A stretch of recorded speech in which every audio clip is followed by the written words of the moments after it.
Very good. Okay. Hello and welcome to another stream of the Lyrebird Edits. Coming to you slightly earlier than what you're used to. About an hour earlier. Excuse me. Pro tip for other streamers, don't have cashews right before you start streaming. Because I get caught in the throat. I mean, you sound croaky. What a hot take. Jeez. So we have just entered a period of daylight savings time, which is of course, you know, clocks go back and forward 1 hour. So we're in the skip forward hour phase, which means that we get extra daylight in the evening, but that we lose an hour of sleep, and everything is kind of 1 hour accelerated. Fun story about daylight savings involving 2 Australian states. Excuse me. We got New South Wales here, and Queensland here, and Queensland for the longest time resisted daylight savings. I don't know if they have daylight savings, or if they're still resisting, but there was this really big uproar about daylight savings in Queensland there, and some really good nuggets came out of that one, like we can't put the clocks forward an hour to give us more daylight in the summer, because then they had all these excuses, and I joke not. One of them is the curtains will fade. That's number one. 2 is the cows will stop producing milk. And I think there was also one about some sort of livestock turning gay or something. That may just be me not remembering it properly with the, you know, the whole frogs are gay meme. But yeah, Queensland had a whole juicy array of reasons why they don't do daylight savings. I don't know if they do daylight savings now, but the whole point about that, apart from giving you a slice of Australia's east coast, was to explain to you that I'm starting an hour earlier today. Hey Elsa, welcome to the stream. I think it's just you and me right now. Yes. Nevertheless, welcome. Welcome. So we are doing today this story, which was sent over by Morrijo. I found this one on Reddit in the Destructive Readers subreddit. Got in touch with Morrijo about another story, actually, and they sent this one back to me instead, which is cool. Good to see people. I suppose I wouldn't call it putting the someone's best foot forward. I haven't read this story, so I haven't got a handle yet. But it's nice when I contact people and they say, "Oh, don't look at that story. Here's one that I want you to look at instead." I like when people have a sense of like what they want to have other people to look through, which is good. So we're going to be dealing with Morrijo's story today. Do I need to say anything else before we start? Don't think so, no.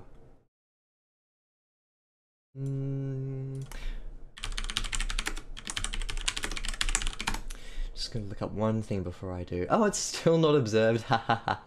Yeah, daylight savings is not observed in Queensland, the Northern Territory, or Western Australia. Okay. Good stuff, guys. That's really nice. That's nice and consistent. Oh well. Holy crap, we did just start. You've joined us at a good time, Sayaka. Hello, welcome.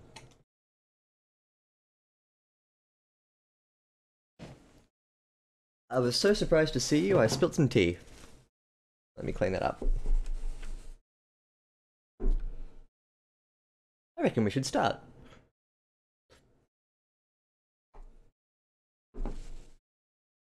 Now expecting the catching this stream. Oh, the stars have aligned. Also daylight savings. I was just talking about daylight savings.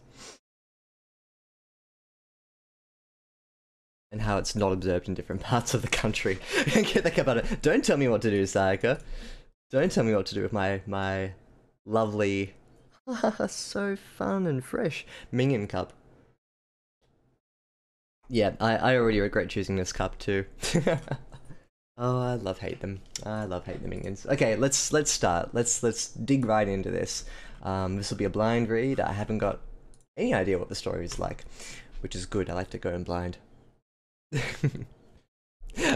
That's true. I don't want you to leave. Please stay. Pull up a chair. Grab yourself your finest minion kitchenware. I don't care if it's a plate. I don't care if it's like like a butter dish or a gravy boat. Can you imagine a minion gravy boat? What a stupid idea. Okay. We'll get away from the minion themed kitchenware. Let's start. Gravy boat. Don't stop running. Those were her mother's parting words. Easy to say from her deathbed, Kat thought. However, she imagined her mother had meant her to run away from danger, not into it, which happened more often than not since Maya had attached herself to Kat. Kat and Maya weren't far from the village, the latest one they had called home. Kat had brought the younger girl, Maya, with her to mend the fence, thinking some fresh air would do her good, but the little wretch had slipped past her the second her back was turned. Kat could see Maya using a stick to jab at something behind, or hidden behind a tree. She smelt the body before she saw it. The stench of rotting flesh hung thick in the air. Finally, close enough to grab the younger girl, Kat yanked her back hard. Where's your blindfold? Fair. I do not have a oh my gosh. I just saw your Discord post.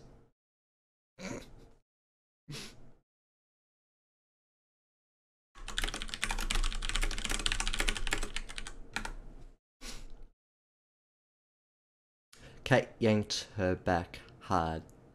Drop the stick, she said. When Maya ignored her, she shook her by the shoulders. Have some respect for the dead. Drop it. The 7-year-old or 8-year-old now. Kat couldn't remember how long they'd been here. Scowled and threw the stick down. I was just looking. Kat stared at her incredulously. Maya was such a sweet-looking child, unlike herself, whose youthful charm had been expunged by adolescence. Kat suspected Maya might be her most valuable survival tool. Unblemished olive skin, sleek hair cropped up her shoulders, delicate features that ignited even Kat's protective instinct. The picture of innocence, all except for the eyes. Kat sometimes thought they looked through rather than at her. The body was about 10 feet away, face hollowed out and breasts deflated. They didn't all look like that. Kat guessed she probably had implants before it had spread. Her new family liked to call it the Reckoning, as if it was some grand plan and not a screwed up science project. They didn't like it when she called it that. At least it would have been quick for her. Generally, the more plastic in someone's body, the quicker they died. The corpse had nestled against a tree. She couldn't have been out in there long, but already the earth was eager to reclaim her. The natural world seemed to have gained a new sense of wildness since the reckoning. The grass was untamed. The trees grew taller and the leaves turned greener. Beautiful if they burned the bodies quickly enough. Come on, we'll come back in a few days once it's safe, she said. Let's stop there. No, let's read one or two more. Maya didn't move at first. Her beady eyes were glued to the blonde-haired doll at the woman's side. It looked harmless at first glance, but the doll's hair had been gnawed down to its wooden skull. Microplastics were hidden in most things. Her mother had taught her that. Her mother had been a scientist. She campaigned against the rush job of releasing untested plastic-eating bacteria into the world, failed. Then she tried to help clear up the mess once they mutated. According to her, their last hope lay in Maya's blood, something special that fought the bacteria. Now she was dead and Kat was stuck with a little sister she never wanted. Okay, good. That gives us enough scope, I guess, of what the story is working for. It's good to see the old poop burger return. Ever since I banished YouTube comments. Actually, Pandas from Mars left a YouTube comment on my replay video. So you can still leave comments on the replays, just not live. Good stuff. Alright, cool. So first impression, we've got a lot of world building here, and it's introduced in a nice kind of fundamental way to how the narrative works. So instead of having these large info dumps of the world is ruined by a plastic-eating bacterium, and this is the result of it, etc., etc. It kind of comes in a natural flow once we get into the narrative itself, and that's a really nice way to do it. You don't want to, well, depending on the kind of dystopia that you're trying to work with, sometimes it works neatly if you just declare it at the start and then go on from there. The downside of that is that it's kind of like a one-shot. It's a one-shot. And by that, I mean it has a single impact and then you kind of get over it. It's, what would be an example of that?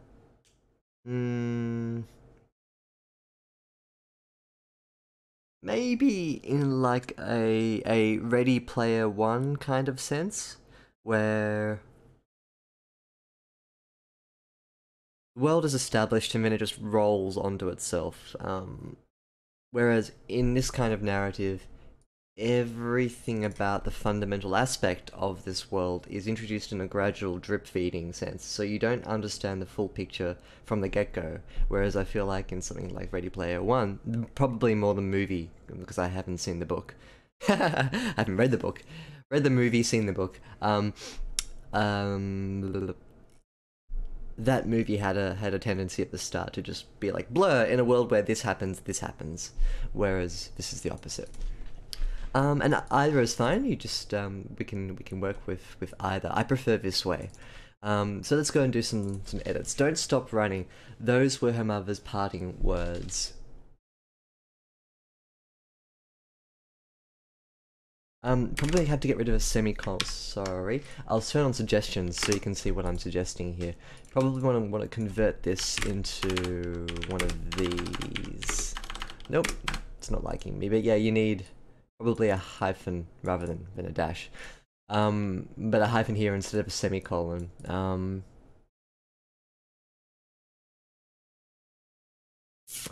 This is just a small grammatical thing, I suppose, especially because we got a few semicolons later on.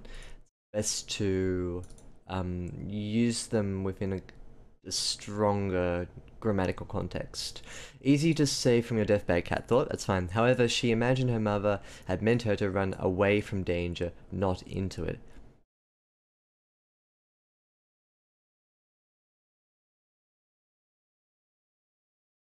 I'm gonna replace this with which with this.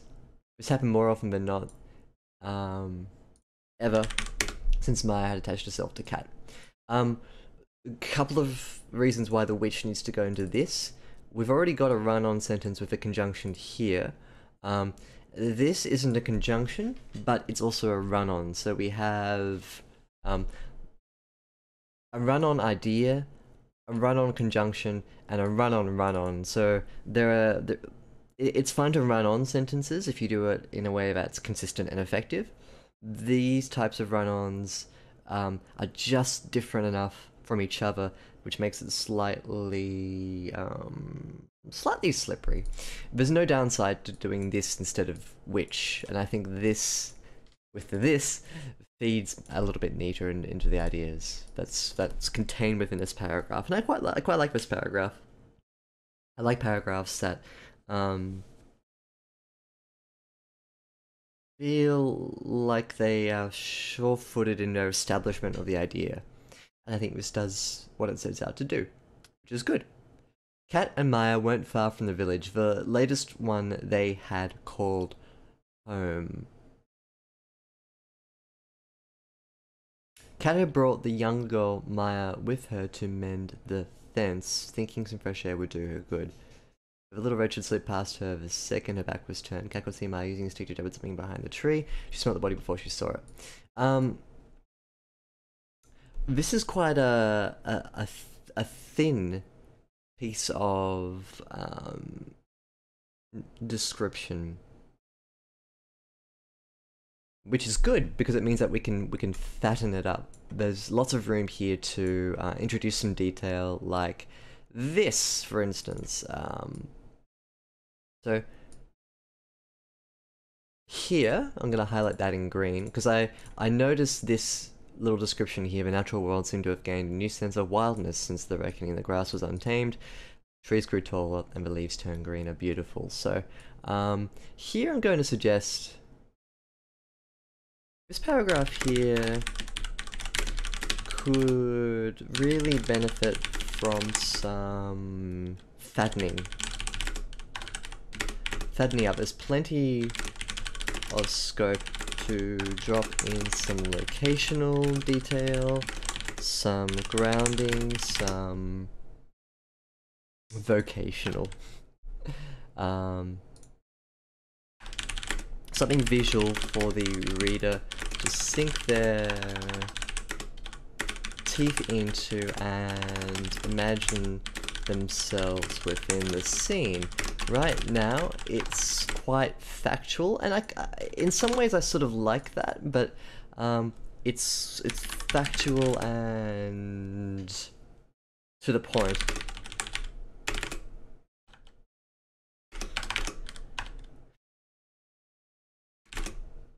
I like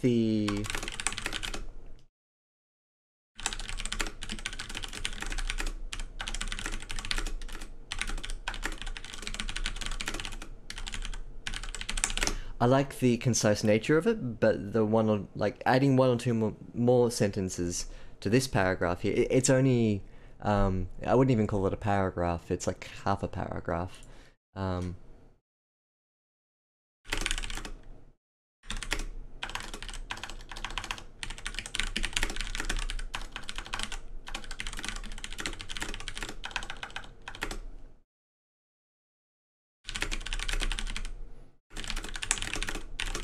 It'd lift the story well and bring it to life. So I guess that's what I have to suggest for this little section here.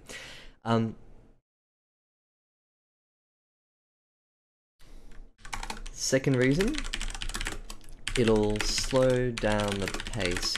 We go from intro to dead body in like 100 words. It's a bit too fast. I think we need a tiny bit of time before we have like the intro concept, the grounding. Hey, there's a dead body. So this is really, I'm only gonna guess it's like 100 words. 121. It was 20% off. That's alright. Margin of error of 20%. Oh, actually it's more on both sides. Anyway, or is it more on both sides? It's 10% either way, that's a 20 in total, so anyway, enough about the basic maths. Kat had brought the younger girl Maya with her to mend the fence. Thinking some fresh air would do her good. I'd like this to be demonstrated.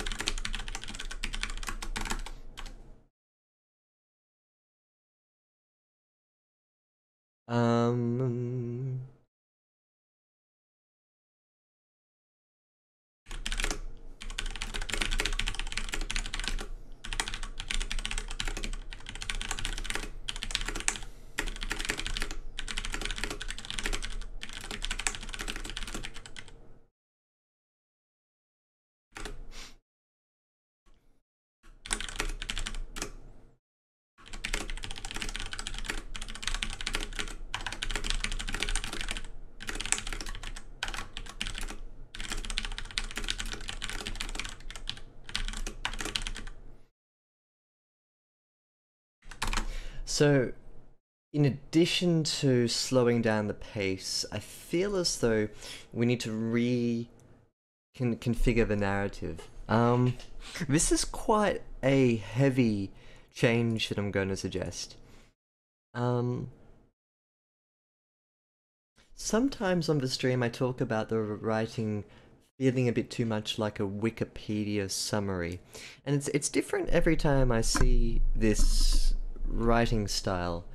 It's not so much an issue, it's just in its delivery. Kat had brought the younger girl Maya with her to mend the fence, thinking some fresh air would do her good. It reads like it's a summary of the event, like you're reading, like you open up the Wikipedia page of Safety in Cotton, which is the title of this story, Safety in Cotton, and on this Wikipedia page, this is the first sentence that describes the opener of the story. Now, it's fine in a development sense, like it's an event, but the essence of a story is in its delivery and how we as readers engage with it too. Yeah, I think it is just Yusaik. We had Kaelsa a little earlier too. It says I'm reading two viewers right now. Oh, there's Make as well. Hey Make. Hi.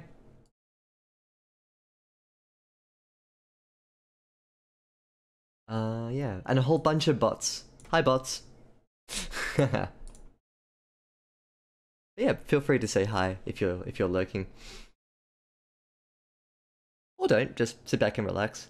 I don't mind. No, I like doing it in a niche sense. I think if like, could you imagine like a Lyrebird stream with like 50 unique chatters? That would be crazy. I'd have to stop every minute and read through, and then like pick out particular comments. Yeah, I don't know. I like keeping it small. The captive attention is good. It means you get concentrated lyre.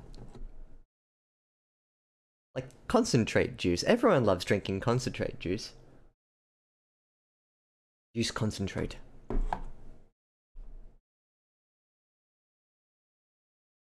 Okay, so I talked about why this reads a bit like a Wikipedia summary. Why is it bad? It's not so much bad. What it does do though is it lacks engagement, and it also it's too quick. In the same way that I want you to expand this out with a bit more grounded description, paint the world around us, show us where she is, add a bit of weather, some clothing descriptions, some motion from the characters. These sorts of things are missing right now. Two effects. One, it makes the story seem a bit distant from me as a reader, and I don't engage with it emotionally as much as I should.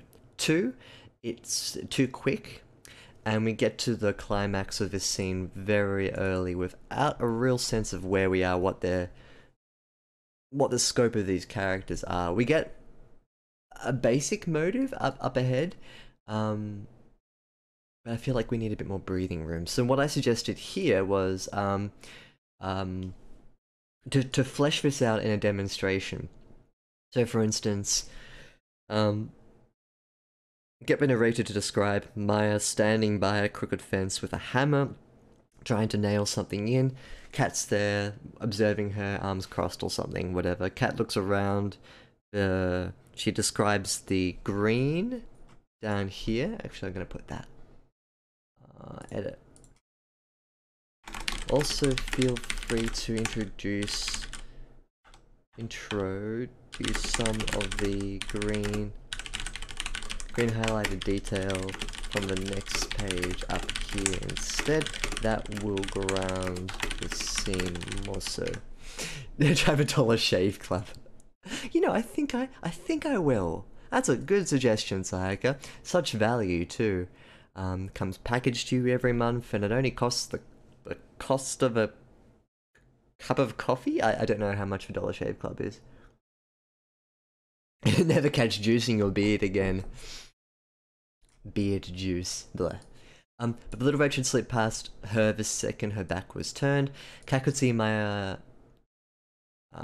using a stick to jab at something hidden behind a tree. Take a moment for Cat to search around. Yep. With these additions, like add a sentence here, flesh this out, describe the scene, maybe even write another paragraph. Like, don't feel like you need to contain it in one. But here is where we get to the body. She smelled the body before she saw it. The stench of rotting flesh hung thick in the air. Good semicolon usage. Two phrases separated out by something that could be a full stop, but with a linked idea. Finally, so yeah, nice. This is a good semicolon. Finally, close enough to grab the younger girl, Cat yanked her back hard. Yanked her back hard is a bit of a tumbly kind of description. I don't like yanked her back hard. Finally close enough to grab the younger girl. Cat. Maybe go for something a bit softer. A bit more... a bit softer. Like... Cat. Pull the girl in...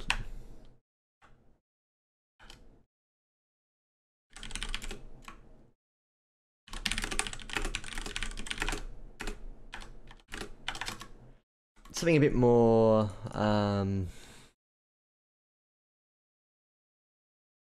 protective, maybe? I've never had that problem, Sayaka.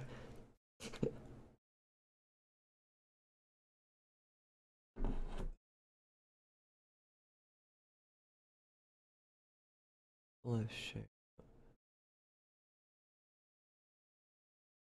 I also don't get this.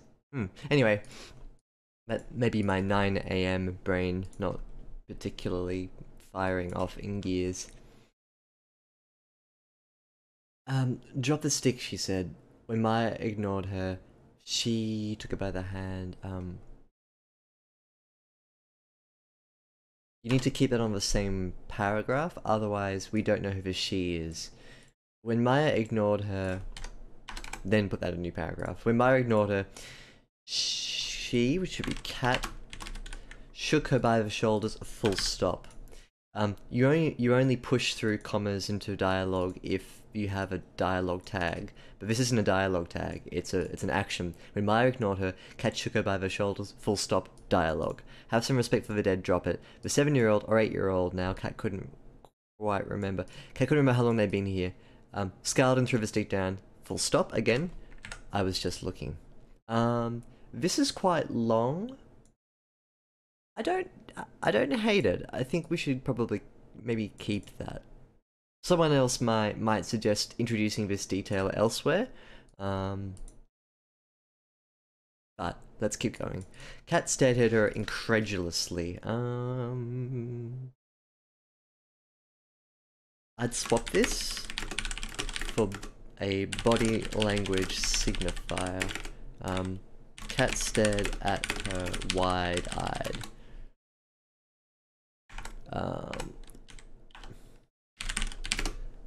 Adverbs are a bit hit and miss with modern writing. The current trend is to steer clear of them and describe the action instead. It doesn't mean that you have to get rid of all of them. Doesn't mean you have to do this for every adverb ever. Just consider it. You have situations like this when you end the story, end the sentence. It's a bit weird when you end a sentence with an adverb. Maya was such a, I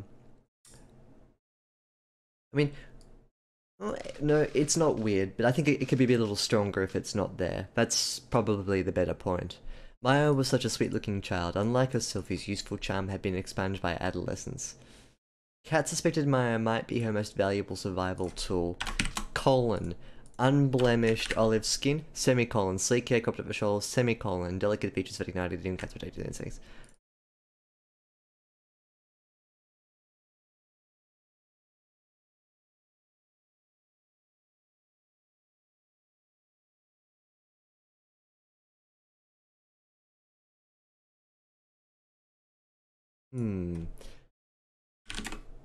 Oh, hi, Pumpkin Pie Addict. Hello, welcome.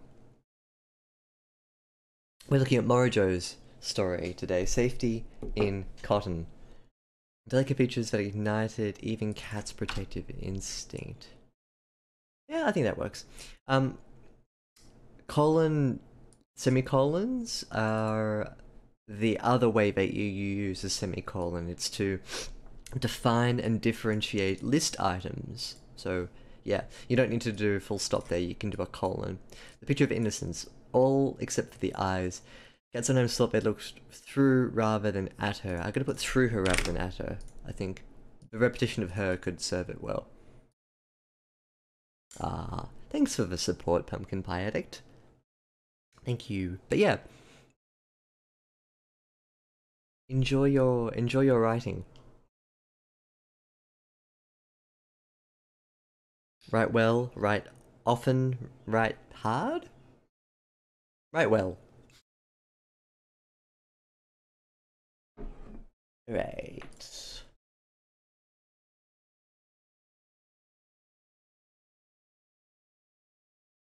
I'll deal with this paragraph and then come back and talk about these two. The body was about 10 feet away, face hollowed out and breasts deflated.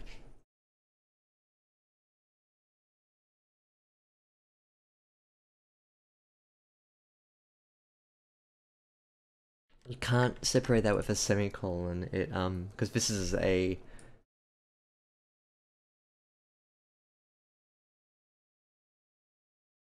sentence fragment. The body was about 10 feet away.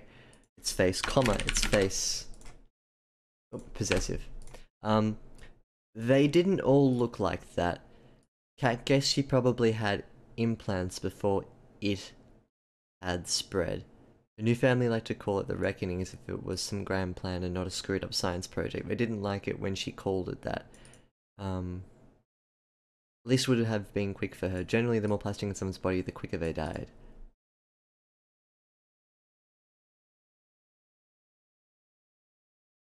Okay. Two things here. Separate parts of this couplet here. I'm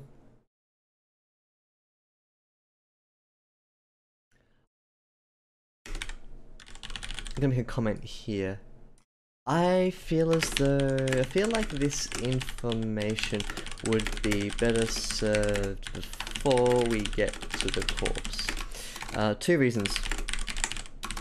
One, it'll help the reader ingrain some character detail into the story before we get to the climax, the dead body.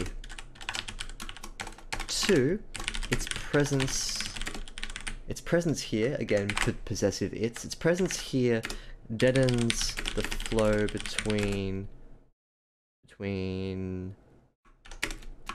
wow, a body to, I'm not gonna write it like that. Its presence here deadens the flow between the reveal of the corpse and the action the characters take. When you introduce an exciting element like a dead body, you have to follow through immediately with a resolution. And instead, we get a 5-line paragraph about detail that doesn't immediately relate to the corpse. So, two reasons. One, ground the character earlier. Two, don't get in the way of the excitement of the dead body. So, cut this, paste it up here, and rework it into the narrative before the body. I'm going to highlight this in light blue. This is the tipping point of the first page, and it's a very exciting and interesting thing to throw at the reader very early on, but the downside of doing this is that it makes your story unequally weighted. Like, putting a dead body on the balance of the story excitement thing. I don't know what exactly this is, but it means that the story is lopsided. What comes before it is up here, and then everything after it is this dead body weight. Before we get to that sort of lever, we need enough meat on the story, including character descriptions, a description of where we are, maybe a bit more about their living situation. So I'll make a comment here before we get to the corpse, I feel like we need to establish 3 key things.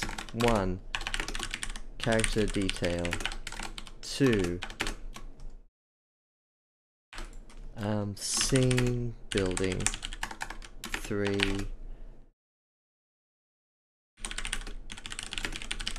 their living situation. I've talked about these two. Their living situation comes from this sort of nebulous idea that they're with a host family, or they're within a village or something. But I'm not quite sure how that fits in just yet.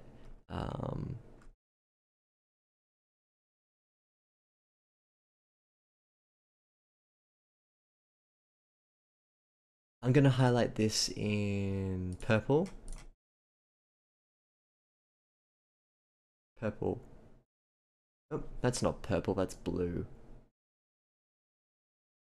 Purple. Go here.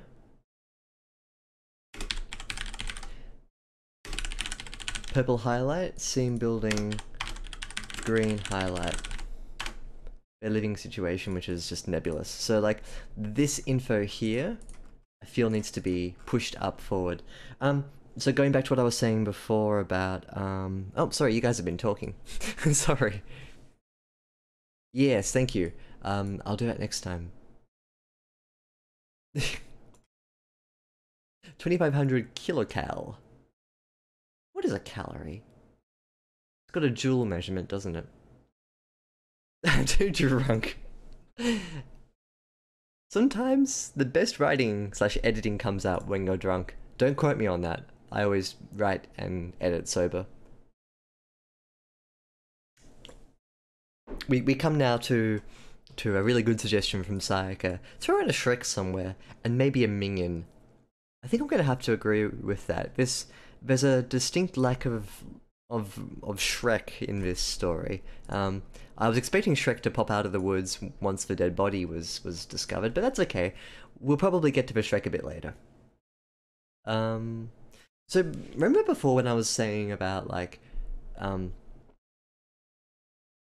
the Ready Player One sense, we have the dystopia, or the shape of the world introduced, and then from that, it just sort of acts as a baseline. Do that, but for the important elements of the story at the start. Like, you can write a story where more and more detail is uncovered as you go along. You can do that for both the actual detail of the story and for the overarching dystopia themes or high concept theme, which is what I was talking about before with the Ready Player One example. If you think of it like a continuum of rolling detail and declared detail at the front of a story here, this story rolls a bit too much and not enough. What do I mean? What I mean is that it's trying to push its detail in a very on the fly sort of manner. It'll start off a scene, it'll push new detail in, new detail, new detail, new detail, new detail, new detail. Totally fine, I like that. That's the rolling aspect of it, rather than just having a huge paragraph here of mega detail and then, you know, like motion here. But because it's rolling detail, it needs to do it in good chunks and effectively, and right now it's a bit thin, and that means that we don't get enough detail in the roll. It's like a wind trying to push a tumbleweed, but the wind's not strong enough. You need to... If the story's going to have this dynamic unfolding level of reveal detail, the rolling, when the reveal comes, it needs to reveal more detail. Good news, it just means you have to write more. There's plenty of room to expand, plenty of room to reconfigure this information. I would push this further up here so that when it starts to roll, this detail here comes out here, and then when we get here, we can focus a bit more on the dead body. So I'd suggest rolling a bit less at the start of a story and declaring more of a detail up front. But then as the story goes on, you can kind of be a bit more dynamic with the detail pushing. I hope that makes sense. Sorry, this is a really abstract kind of concept I'm trying to deal with here. In addition, I realize that this is probably also your writing style, rather than sort of, you know, my editor's style coming through. So if you want to write your way, totally fine. Like, I 100% respect that. Hopefully I've been able to be effective in communicating why I think some of these elements can be moved around a bit. Alternatively, I'm patient with the story as well, and I'd be keen to see if you want to keep the same structure and just develop it more, to add more to the bones where the bones currently are, like make this thicker, make that thicker, but keep the rolling detail there. Totally your choice.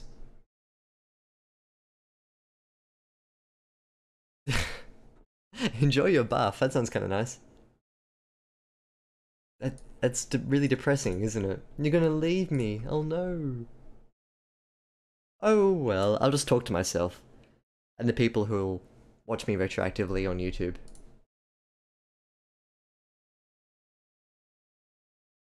All good, no worries.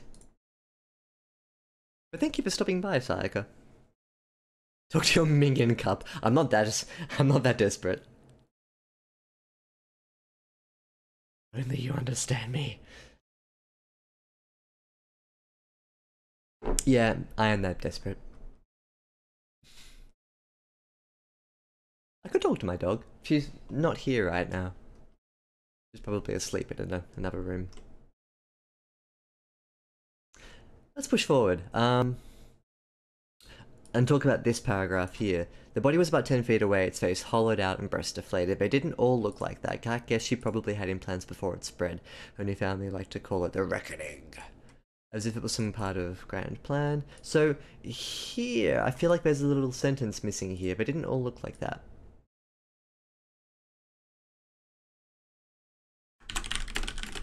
Gives the impression that Cat has seen all of this before. Can you follow it up with a body language?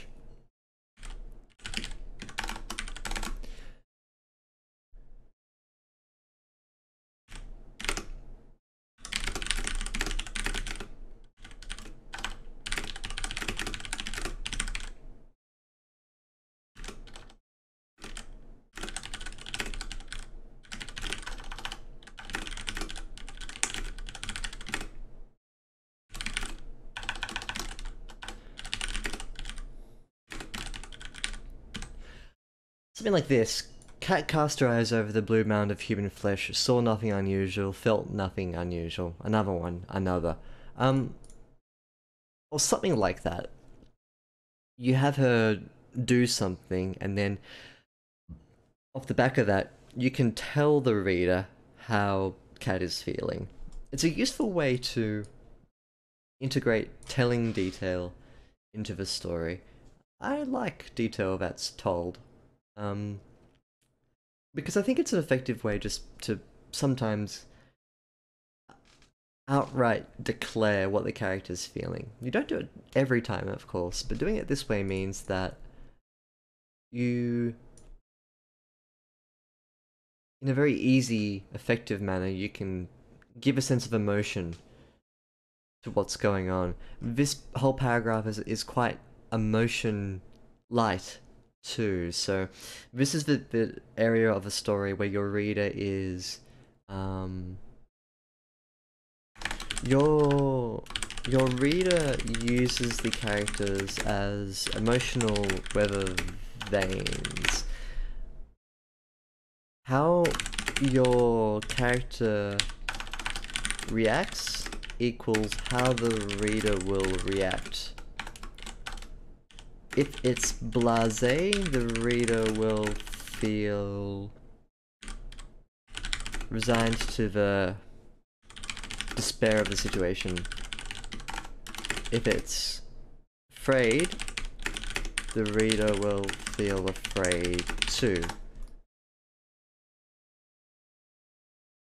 Afraid has one F, pro tip. If you don't show us how cat feels, the reader will feel not a thing.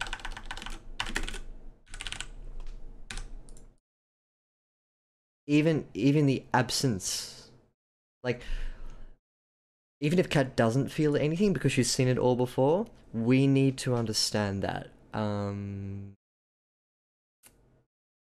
This happened fairly recently in the story that I was working on before Sean's, a couple of weeks ago. If there's something cool or unusual that happens in the world, but the reader just has no... Sorry, the character has not a thing to say about the event. Like, they've just discovered a dead body. Cat isn't nervous, afraid, resigned, anxious, scared, couldn't care less, wants to run for her life, wants to throw up, wants to dig inside the body and like find the root source of its melody, that sort of thing. If cat doesn't react any way at all, and it's just, oh yeah, there's a body, but not even having a blasé reaction, just no reaction, the narrator skips over her reaction. If the narrator skips over her reaction, we as readers don't react to it. We're like, and not even in a good sense of being blasé. If you want to make her blasé, you have to explain it. So, like, Kat looks over the body and she's like, she doesn't feel anything, nothing at all. She's seen this a million times. Tell us that. You don't even have to show it, just tell us. Because if you don't, we don't react. And we need to have a reaction, because that's a really unusual thing. That's very, very cool. I like the concept of this story, the plastic eating slash human corrupting bacteria. Very, very cool idea. Also very interesting to think of breast implants as being the source of that fundamental corruption. That's a really cool idea. I'll push forward a bit. Come on, we'll come back in a few days once it's safe, she said. Maya didn't move at first. Her beady eyes were glued to the blonde-haired doll at the woman's side. It looked harmless at first glance, but the doll's hair had been gnawed down to a wooden skull. Microplastics were hidden in most things. Mother had taught her that. Her mother had been a scientist. She campaigned against the rush job of release. Sorry, already read this. Don't touch anything. We'll get Jacob to come down and burn it later. She turned and walked towards... and walked towards the closed gates of her sanctuary, pulling Maya with her. Back at the house, Kat and Maya prepared dinner. Right, now I need to make a mention here that if you cut there at the scene, we don't know how did the corpse get there. So, comment.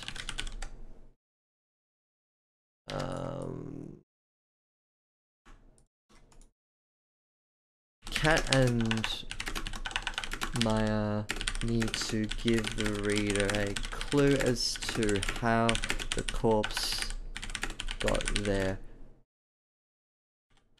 If this is an unusual or regular occurrence, how to react. There are a couple of things here that would make it really interesting. Whoops, non-occurrence.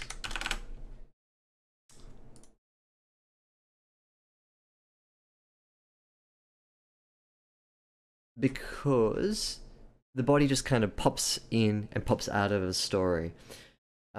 Is it usual in this world? Is it normal in this world for bodies to be scattered like that in a forest? If no, we need more shock from the girls. If yes, we need more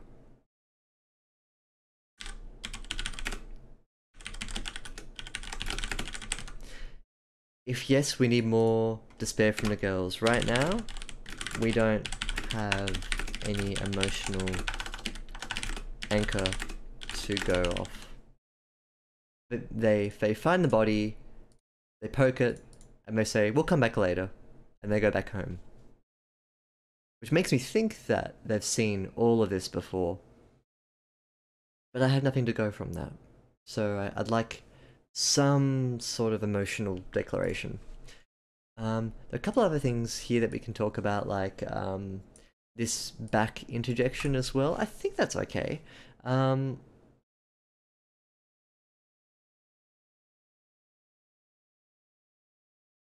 Mother had told her that her mother had been a scientist, I think is a neat little link. Ideally, probably want to... You could make this one paragraph and link the ideas together. I should be consistent and say that there are quite a few small paragraphs here. Which reminds me a bit of Saiko's story. And one thing I said to Saiko was to make your paragraphs longer, because right now they're quite short. This is probably one of those paragraphs that should be mushed together. Back at the house, Kat and Maya prepared dinner, a casserole of chicken and onions and carrots. So for...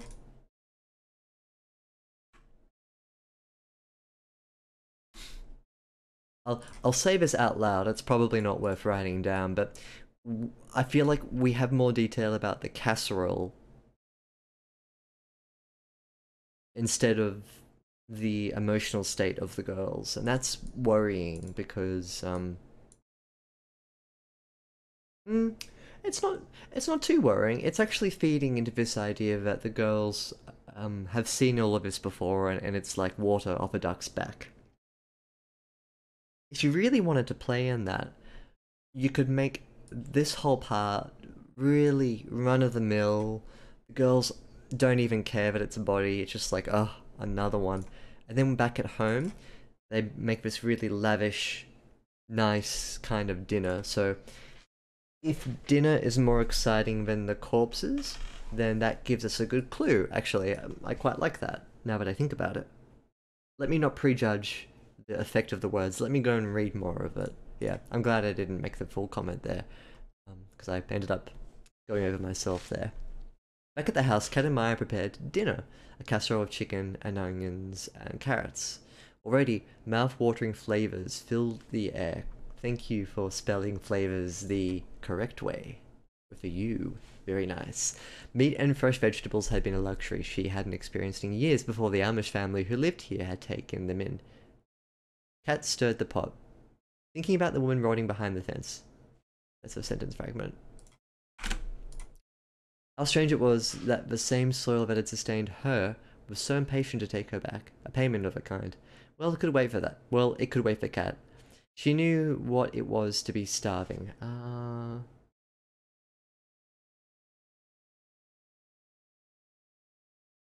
She knew what it was to be starving, and she was owed plenty more casseroles before her debt was up. Not long ago, she had been pinching her nose to shovel down dog food. Those had been her last days at camp before it had been destroyed. However, at least her parents had been alive at camp, so there was that. Afternoon, girls, Mary Miller, a plump middle-aged woman, said as she entered the kitchen. Afternoon, Mother, Kat replied, kicking Maya when she didn't join in. Then Mother, as she liked to be called, began to fuss over Maya, smoothing back her dark hair and straightening her little girl's dress, with its creased blue sleeves and loose buttons down the back. Where is your cat, Maya? She asked. I lost it, she said. Kat knew she'd thrown it in the river but said nothing, deciding to let someone else try to discipline her for a change. That's a run on there. We need to fix that. Careless child. She fetched another from the wash basket, placed it over Maya's head, and tied the white strings under her chin. You must always wear your cap. Then, when you want to pray, your head will be covered for the Lord. To her credit, Maya waited until Mother Mary left the room until she tore the cap off again. Kat didn't fully understand why the woman persisted with the charade. She was desperate to remake Maya into the daughter she'd lost, but it only made Maya hate her more. Regardless, it was a small price to pay for food and shelter. Maya had her back to Kat, trying to hide something. She was encouraging the cat to eat scraps from her hand, chicken bones. Cat slapped the bones from her. Maya, you don't feed him the bones. Maya scoffed. Stupid cat, I hate him. Cat shooed him away as she collected the bones from the floor. Well, you don't want him to choke. Yes, I do. Stupid cat should choke. If he chokes, then he could die, and then Mary would be sad. And then Mary would be sad. You don't want that, do you? Maya wasn't listening. Her eyes were stalking the large ginger Tom. I thought it was a black cat.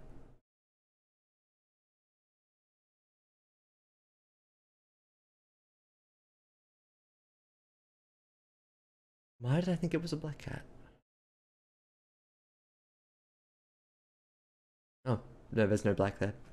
Just ginger.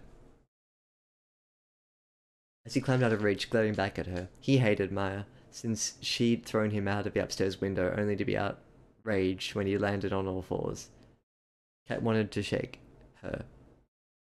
Why couldn't she play along? These people have been good to us. Remember what happened at camp? We need them. You have to behave. I hate it here. She pulled out her dress. I hate the itchy clothes and the stupid hat and that woman who's not my mother and the church. You don't even believe it.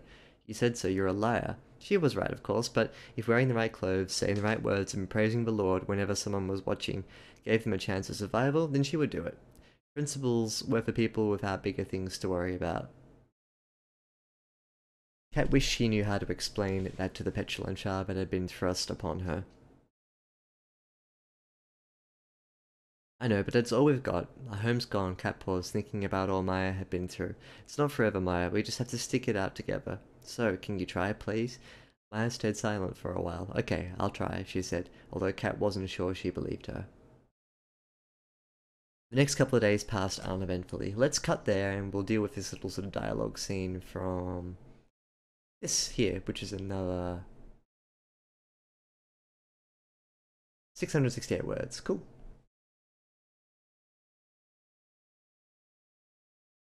Let me go get a glass of water. Hang on, I'll be back in a second.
Okay, so let's...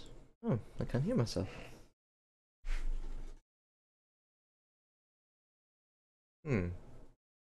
Nope, still can't hear myself.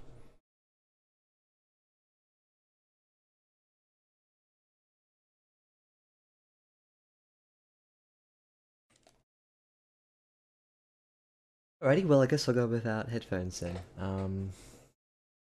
Which makes a change. Weird. I'm so used to hearing myself. But I'm assuming that microphone's on. I can see it in OBS. So I think it should be fine. Let's go back from this section here, which begins off the dialogue tree. The next couple of days passed on eventfully. I quite like this. I think there's a nice sense of how all the story elements come together. Character interactions are, I think, quite decent.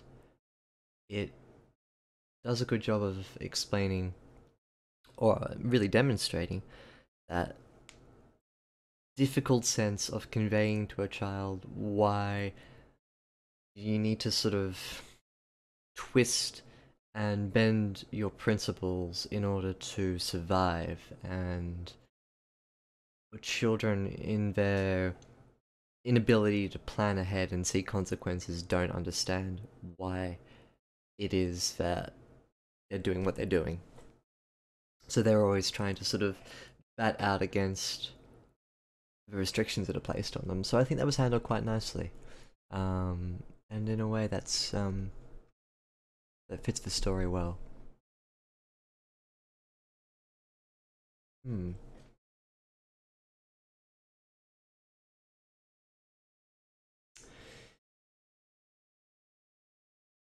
Okay, so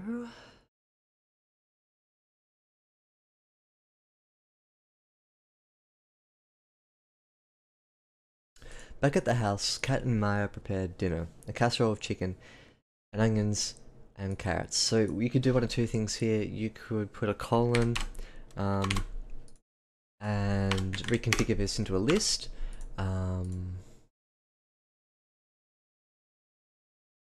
Which I think is probably the better thing to do. Alternatively, you could cut off dinner in its own sentence, and then reconfigure this so that it's not a sentence fragment, which would be: already mouth-watering flavors filled the air as a casserole with chicken and carrots and onions bubbled away happily on the stove. So you could do it that way, with dancing included. So I'll also put that as a suggestion to comment, or if you want to keep the first sentence shorter, didn't quite want that.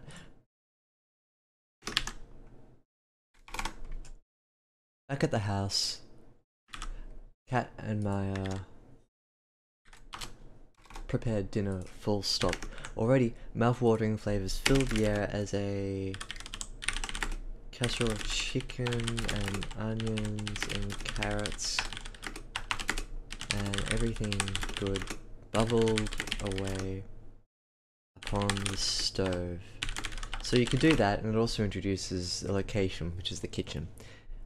Meat and fresh vegetables have been a luxury since she had been a luxury she hadn't experienced in years before the Amish family who lived here had taken them in. Meat and fresh vegetables had been a luxury she hadn't experienced for years. No, in years before the Amish family, or Amish,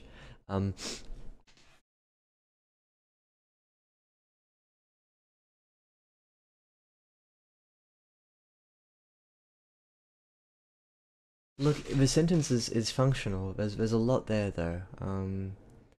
You could split it and separate out its ideas. But I think from the style of narration that we've established, it kind of fits. We can probably move on.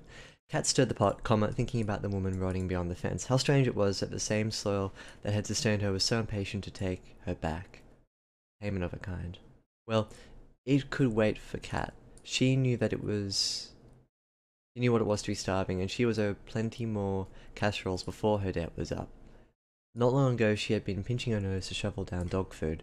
Those had been her last days at camp, before it had been destroyed. However, at least her parents had been alive at camp, so there was that. I think that's mostly fluid. Well, it could wait for cat. She knew what it was to be starving, and she was owed plenty more casseroles. I'm actually not sure what the owing is. I'm like 50% on what this means. Is she cheating death?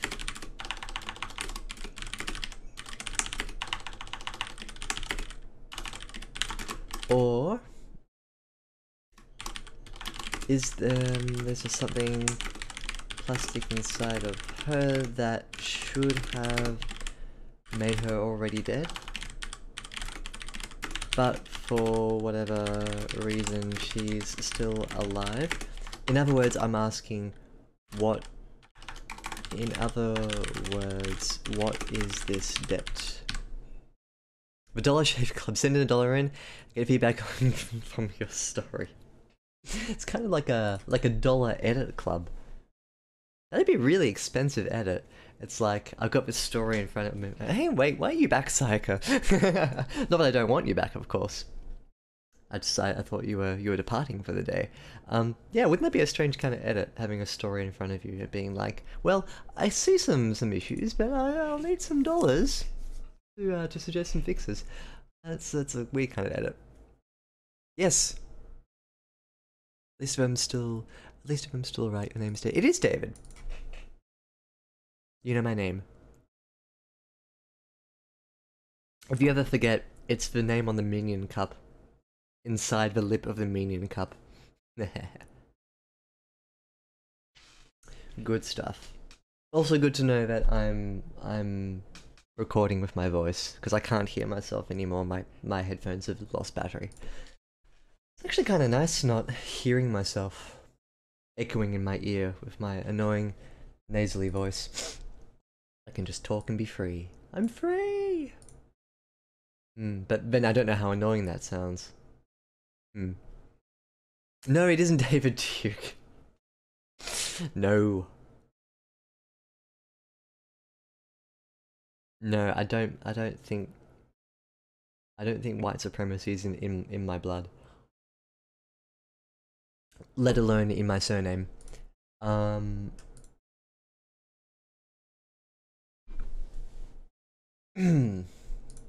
Yes, moving on.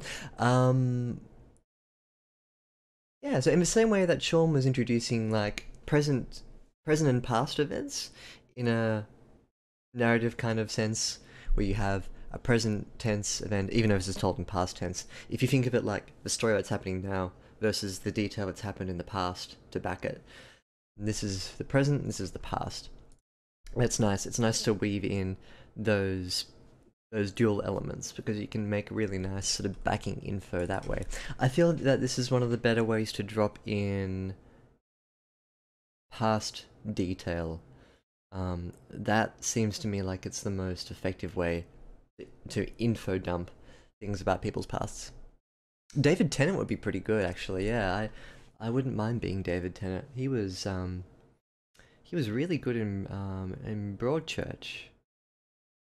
I don't like Doctor Who, so I'm neither here nor there about his performance. But like, from what I do know about Doctor Who, I think his take on the Doctor was maybe more in line with what I like in sci-fi, like slightly less good. I know. I'm sorry.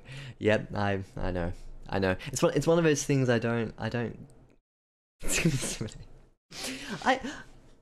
I should like Doctor Who, but that's the thing. But I think part of Doctor Who's charm for people who don't watch a lot of British stuff is its British stuff.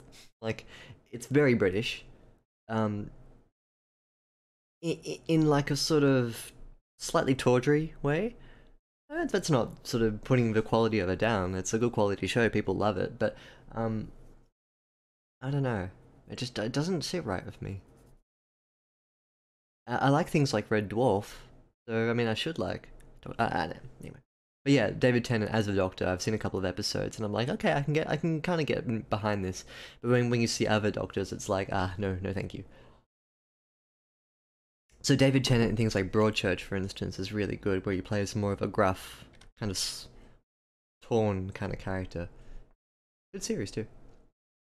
Oh, thank you, Sayaka.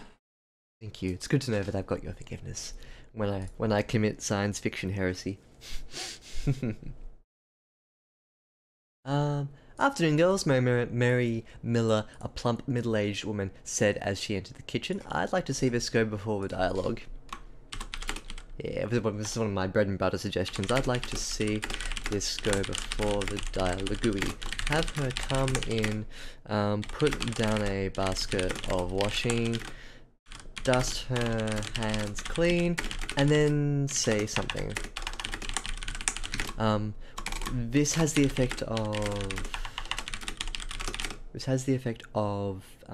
grounding the character before they open their mouths. Easier for the reader to understand. Afternoon Mothercat replied, kicking Maya when she didn't join in. That's fine. Like, I know I like to rattle on about dialogue tags not being at the front of a dialogue, but if you do this, put that at the front, and then have Afternoon Mothercat replied, kicking Maya when she didn't join in, that's totally fine. Totally fine. It does break the... Oh, it doesn't strictly break the Afternoon Girls, Afternoon Mother, because if you have this at the front, it'll feed straight into each other like a very curvy snake. is what this hand motion was. The mother, as she liked to be called, began to fuss over Maya, which should be the same paragraph. Also, Zyka, you'll probably be happy to know. Remember before when I was talking about your story and I mentioned that the paragraphs need to be longer? That was one of my suggestions to you. I actually realised that this story is quite similar, and I feel it would be remiss of me to not suggest that this story also extend its paragraph length, because I kind of hounded you a bit for that. My apologies, and I kind of wanted to be a bit consistent. So as I was going through this story, I was like, oh yeah, I was actually, saying to Psycho that they should extend the paragraph length, but I haven't said anything about it here. So rest assured, well, this was while you were having a bath, actually. I made a vocal note of it, and then I sort of thought to myself, oh, Psycho isn't here. Yeah, so the whole point of that was, it's good to be consistent between my edits. So if I see a problem in a different story and it's in another story, I kind of like to draw attention to it again. Yeah, I mean, I can't be on top of every common element to every story, but it's probably a good idea to try and be consistent, right? Lyrebird consistency. That's what the channel's called. Yeah, that's what it's called. Something, smoothing her, into faster than Maya, smoothing back her dark hair and straightening her little girl's dress with its creased blue sleeves and loose buttons down the back. This is a sentence fragment, because that's fine, if not a bit long, but if you start off a sentence with the word smoothing, like da da da da da da da da, comma, this happens, and we're missing the this happens in this sentence, so you need to just mush it all into a single sentence. Where is your cat, Maya? She asked. I lost it, she said. Got a bit of she. It's fine because we know who's talking. Cat knew she'd thrown it in the river but said nothing. Deciding to let someone else try to discipline her for a change. Another sentence fragment. So again, comma, small d, deciding. Cat knew she'd thrown it in the river, but the cat knew she'd thrown it in the river, but said nothing, comma, deciding to let someone else try to discipline her for a change. Couple of times here there are some she, hers. I can follow it as to which one of the three she's we're talking about. I don't think we need to suggest any changes. I mean, you can get rid of a she and put in a name instead of the pronoun. That might make it a bit clearer, but I don't think it's too egregious. Careless chat, and part of the reason why it's not egregious is because it's well written in its construction of who is talking and who is thinking. So that's good. Careless child, full stop. She fetched another from the wash basket, placed it over Maya's head, and tied the white strings under her chin. Full stop, because that's not a dialogue tag. You must always wear your cap. Then, when you want to pray, your head will be covered for the Lord. Which is 1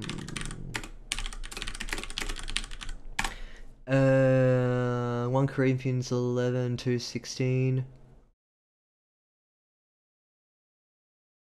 Yeah, 1 Corinthians 11:6. So that's a very specific part of the Bible. Why do I know that? Well, I used to be religious, so I guess that's kind of that knowledge creeping back in. But yeah, there are some very specific parts of Pauline Christian theology that are just either completely ignored in the modern era, or like with Amish communities, they're like, no, you must do this. This is really important. So, yeah, just an interesting little side note there. Hey, so Gorge, hi. Welcome to Lyrebird Theology. We're talking about head coverings for the Lord.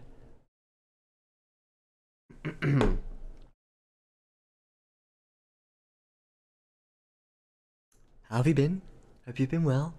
We're dealing with Morrijo's story. Morrijo joined us in Discord recently, and I found one of their stories on Reddit, and they sent me this one to edit.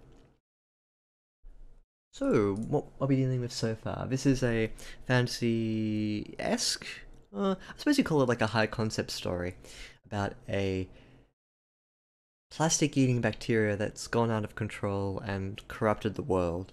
And we follow these two little girls as they've been taken in by an Amish community and provided with shelter.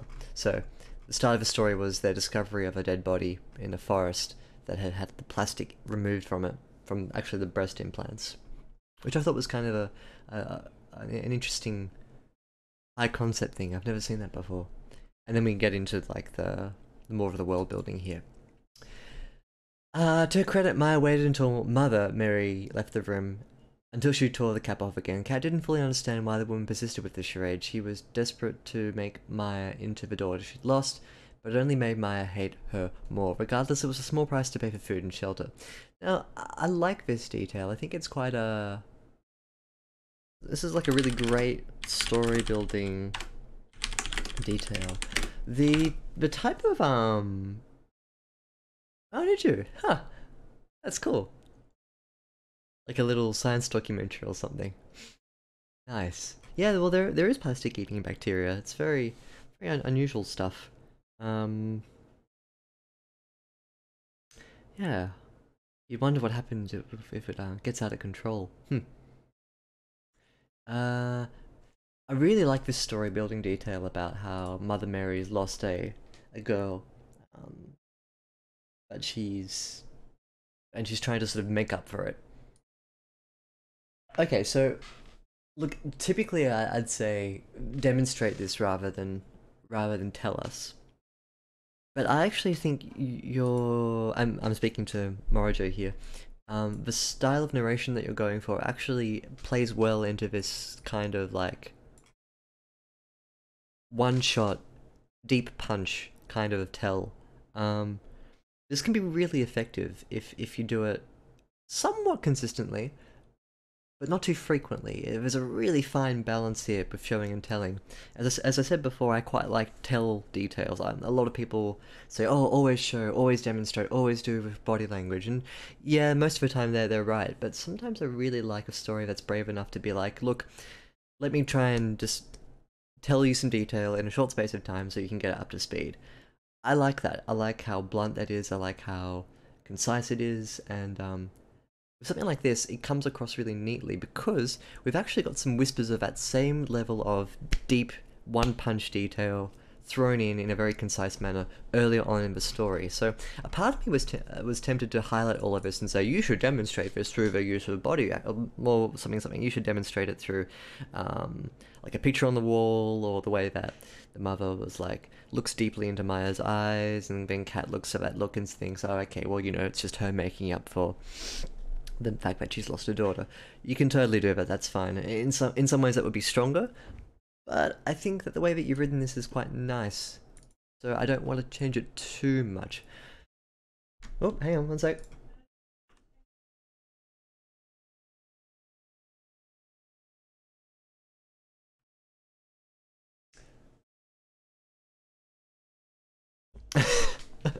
I don't know what to make of that, Sayaka.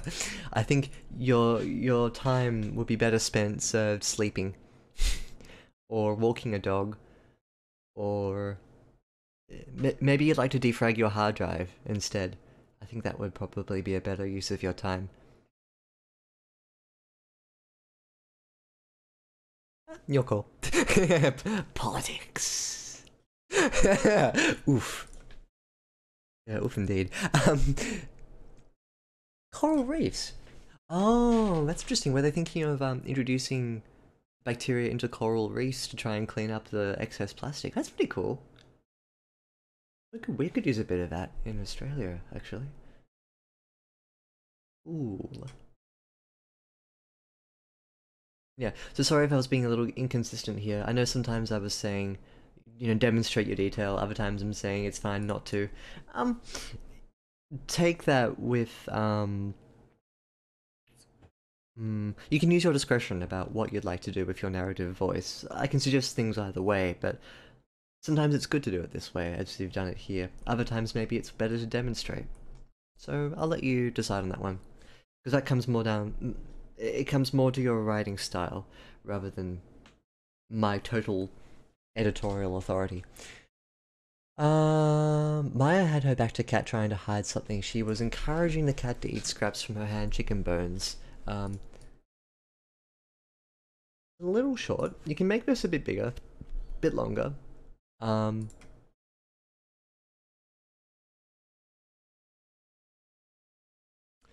I like that. And I feel like you can add another sentence here to string it out a bit more. Cat turns back to Maya and sees the child sort of squatting over by the laundry pail or something. Full stop. She's trying to hide what she's doing. Like, you can just add a little more here. Perhaps consider expanding this out a tad more so that we can incorporate a better sense of discovery. Revelation. Cat turns, sees Maya by the stove, crouched over. What's up? Cat goes over to Maya, leans down, and discovers. Don't be afraid to milk the scene more.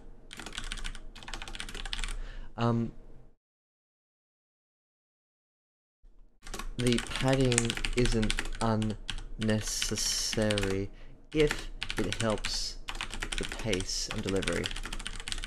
And here it would. What's currently missing is a bit of padding, and because of that lack of padding, it comes across a little too quick. It comes across as a little too quick. Sometimes you can nip the scene in the bud too quickly and it ruins the effect. This would be a really neat scene if you had a little bit more meat on the bones. Again, just commenting on what I was saying before, this is quite a short paragraph. Again, this is a paragraph, so keep in mind that you've got plenty of room to grow your paragraphs out with better pacing of the scenes. Even though you're writing a short story, it's still good to make sure that your paragraph by paragraph structure is more fleshed out and reads more like scenes rather than like, now this is happening, new paragraph, now that's happening, new paragraph. And if it happens in the space of like 3 or 4 lines, it's too quick. With the exception of dialogue, that's a more of a structural thing. Despite the warning. Well, morning Outrider SG, or good afternoon. That's okay. I didn't give you guys enough warning in advance about daylight savings because I completely forgot. But welcome back to the stream. Welcome back. We're dealing with Morrijo's story today called Safety in Cotton. A Chipotle ad. Chipotle's not a brand, is it? It's a It's a type of thing. Oh no, it's a Mexican grill company. But Chipotle itself is it's a style of cooking, right?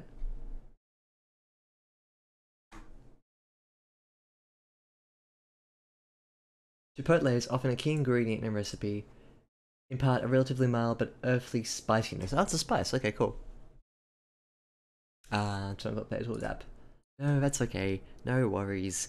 I had a dream last night that I couldn't figure out whether moving daylight savings time 1 hour ahead meant that everyone else was going to be early or late to the stream. Caused me a lot of worry in the dream, and I woke up and I'm like, no, I'm right. I'm right.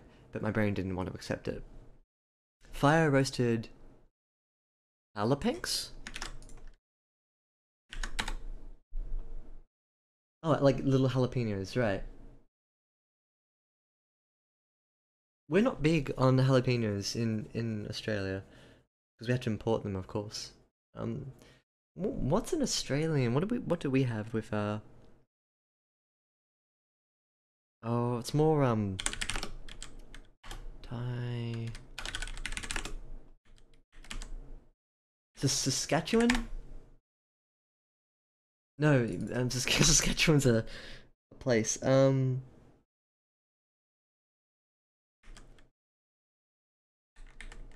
what's the Thai sauce? I don't know. I'm gonna have to look that up. But it's this really stereotypical like chili that. Hmm. I don't remember. I'll look it up for you later. Right, right. I was wondering what a jalapeno was. Yeah, no, that's a typo. Actually, you could have played that off as a total like not a typo, and I would have believed you. Irish one's a totally different flavor profile. Oh, that's interesting. Maybe like caramelizing it makes it different. Hmm. What's your take on capsicums? Outrider SG. Bell pepper. Bell peppers. They're just enormous chilies, but with no spice. I love capsicum. Really nice. Um, Cat sucked the bones from her. Full stop. Maya, you can't feed him the bones. Mal scowled. Stupid cat, I hate him. Cat shooed him away as she collected the bones from the floor. Full stop. Well, you don't want him to choke. Yes, I do. Stupid cat should choke. If he chokes, then he could die, and then Mary would be sad. You don't want that, do you? Maya wasn't listening. Her eyes were stalking the large ginger Tom as he climbed out of reach, glaring back at her. You can put a comma instead of the hyphen there. Hate bell peppers. Oh, strong reaction. Oh, undercooked. Hmm.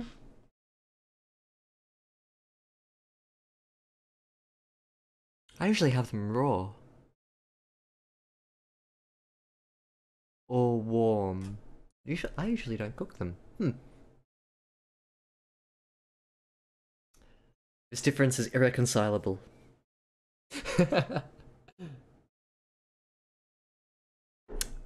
No, it's fine. How's your Saturday going, Outrider? Tell me about your Saturday.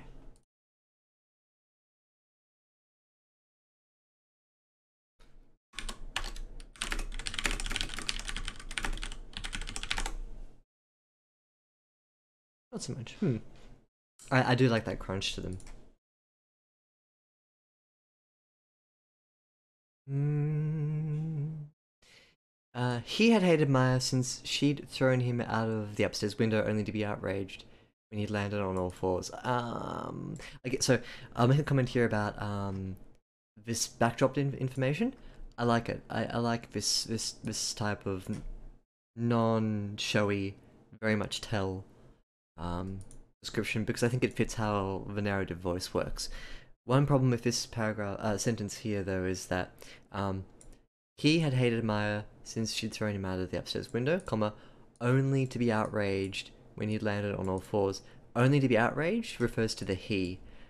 So this sentence has its object swapped around with the second phrase. So he had hated Maya since, ever since She'd thrown him out of the upstairs window.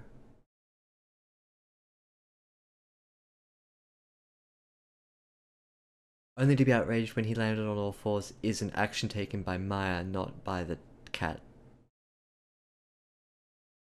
So you could actually get rid of...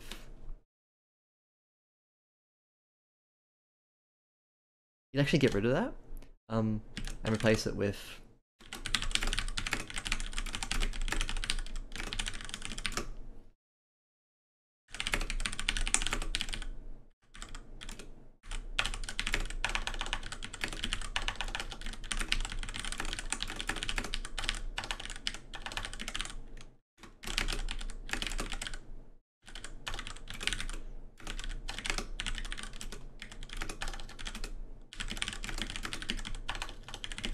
something like that, for instance. You can expand it, you can roll it out, but I definitely recommend getting rid of this because this this phrase inverted the sentence object and made Maya the subject.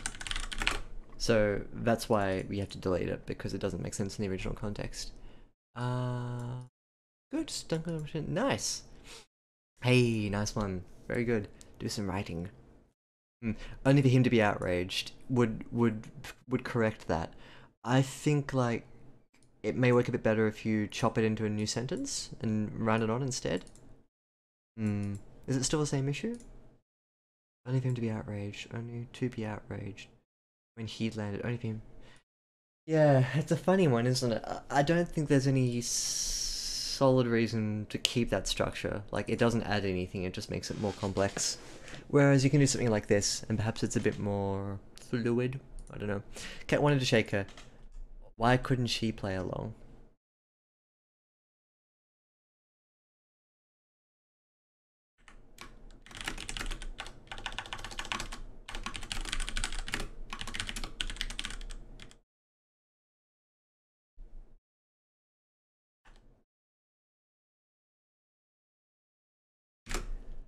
So, you can repeat the glare here a couple of times, it doesn't really matter. You can even do glares and glares, or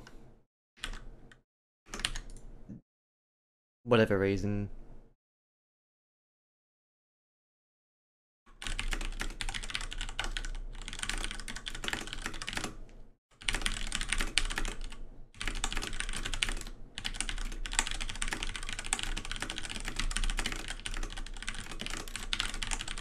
Yeah, so as I've just made a comment here, you don't have to absorb my word choices, it's just I was demonstrating how you can chop that into a new sentence and expand it out so that it's more fleshed out.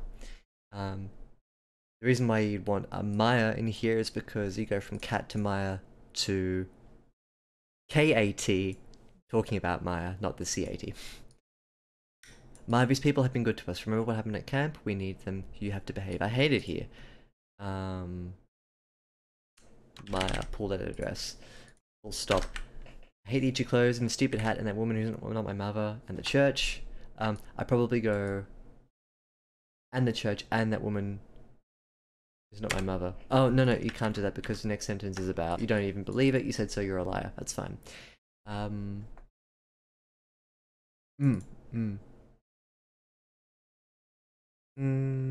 Yeah, I think the more I think about it, I agree with you actually, Outrider. That was my word choice.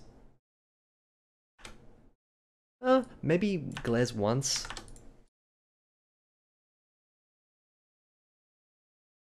Look glaring there. Fumes. Maybe.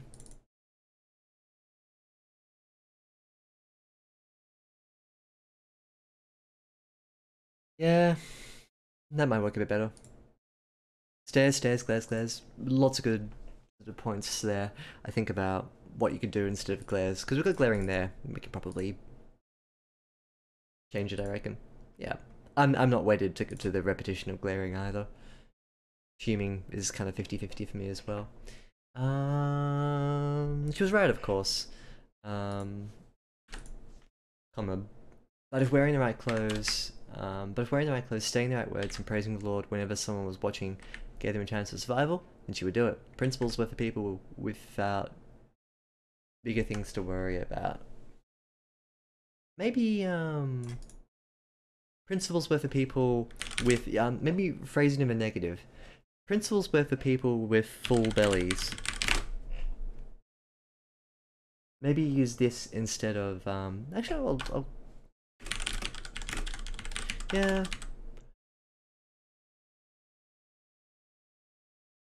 That might work a bit cleaner. That contrasts a bit. It contrasts the consequence a bit better. Liking instead of without. Liking bigger things to worry about.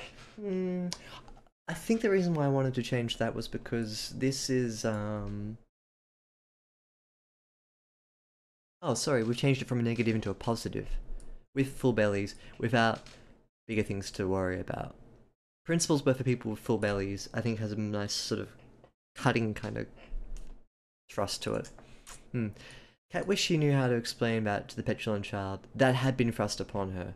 Cat wish she knew how to explain that to the petulant child. I'm gonna, that had been thrust upon her. Cool. That's one. Cat wish she knew how to explain that to the petulant child. That had been thrust upon her.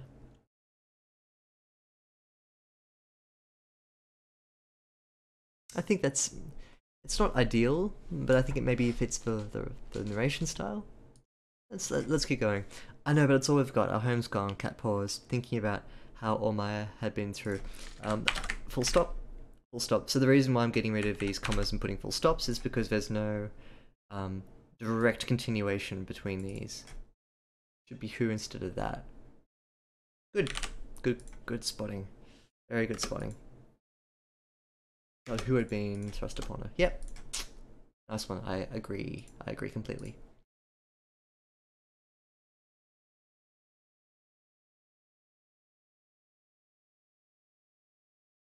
Good stuff.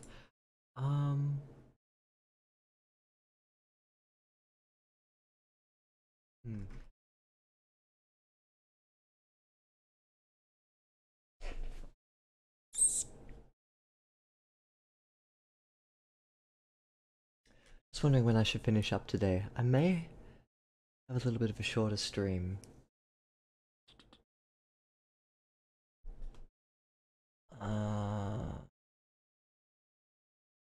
Might do a bit more, we'll see. I know, but it's all we've got. Our home's gone. It's not forever, Maya. We just have to stick it out together. So, can you try, please? Maya stayed silent for a while. Full stop. Okay, I'll try, she said. Well, the cat wasn't sure she believed her. The next couple of days passed uneventfully. The days were filled with cleaning, cooking, and church. Cat surprise.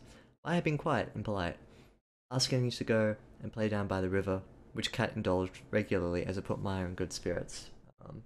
Cat surprised Maya had been quiet and polite, asking.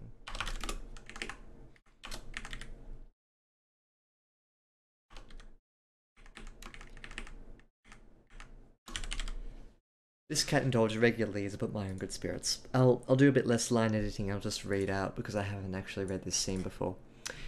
In that coming out of dialogue, consider replacing things like Maya pausing with a scene-building bit of action that shows her emotion. I'm gonna copy that actually. That's a good suggestion. And replace the motion with emotion.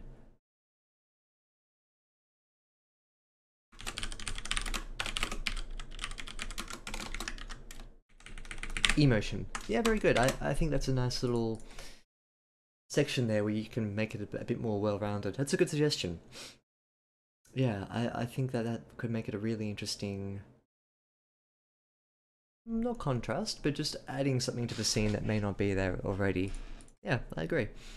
Okay, let's read on. I won't edit, I'll just read. The other children in the town were wary of them outsiders as they were, so Cat was glad for Maya's company. Thank you, Justin Toons, thank you. I got a haircut a couple of weeks back. Yeah,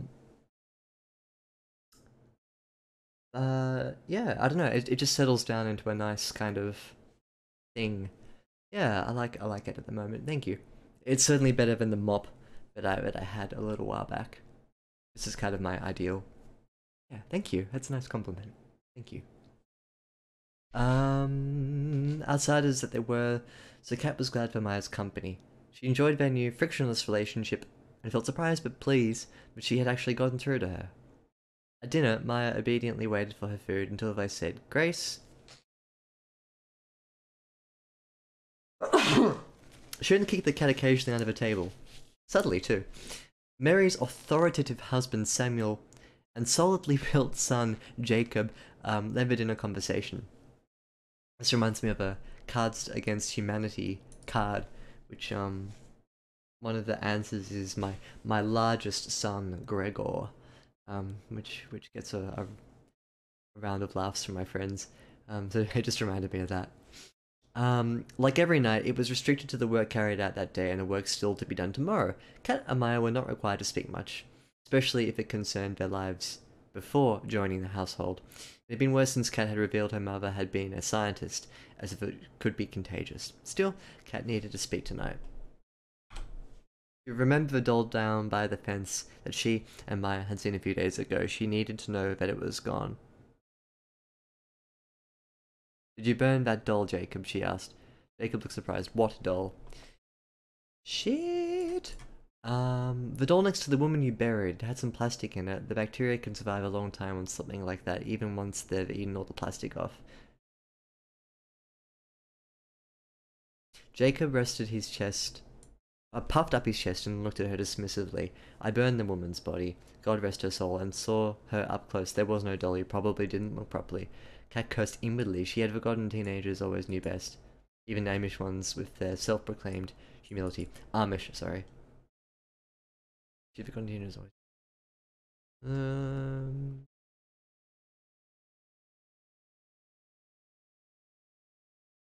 Mm,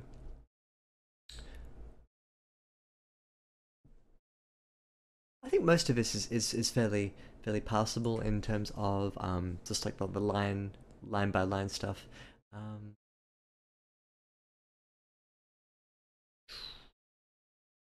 Maybe because this, I should probably preface this by saying that I don't know if this is a novel excerpt or if it's a short story. In short stories, you can get a bit more clipped with your descriptions. I know that the narrative style tends to focus on more of these declarative statements. So, I mean, as above, we could highlight this and say we could demonstrate this perhaps.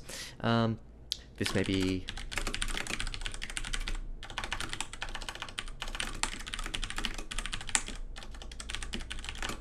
a suitable place for a demonstration of this fact. How are the children? How are they considered outsiders? Whispers behind cupped palms as they walk through town, etc, etc. Like you can flesh that out into a scene. So yeah. Ah, maybe it's been a little while then. Yeah. Do you want to inflate your sense of self-worth? You gotta knock me down a couple of pegs. That's very true. Ah, thank you, Justin Toons. Yeah, by the same token, nobody likes those authors with like the grand sense of self-importance. So yeah, feel free to knock me down every now and then.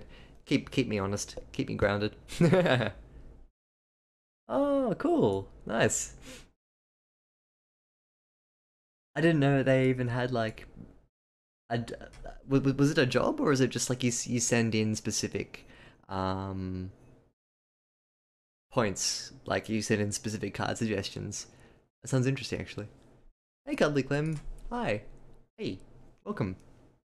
Welcome. Good to have you back. We're dealing with Safety in Cotton, which is by Morrijo.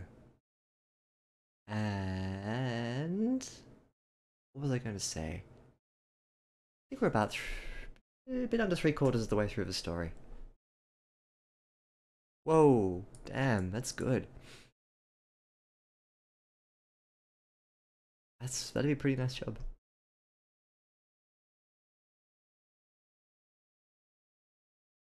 That's a fun game too. I like playing it. Yeah, so So for instance, this is great. Really like how this detail demonstrates Maya's changing attitude. Demonstrates. Okay, now look, in terms of everything going on here, I don't want to be too heavy. I feel as though I'll just be repeating some of my suggestions from before. Did you buy that doll? She asked. Did Cat ask Jacob? The Cat must have asked Jacob.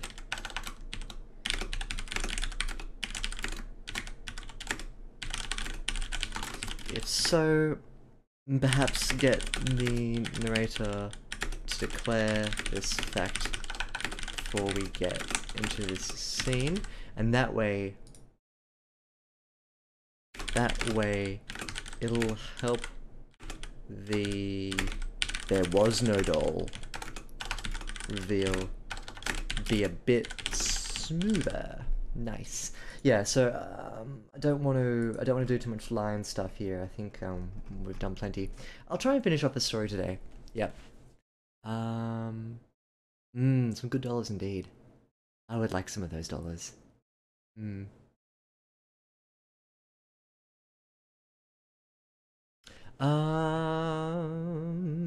Also, I don't think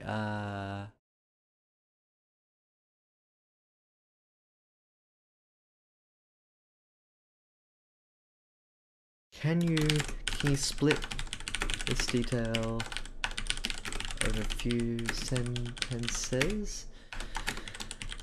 Like introduce them, their presence at the table, their seating locations, how they impose on the women, etc. Lots of ideas you could use here to signify their importance and familial relations. Why am I suggesting this? Again, it's just to slow down the pace. It's just to slow down the pace and ground the scene.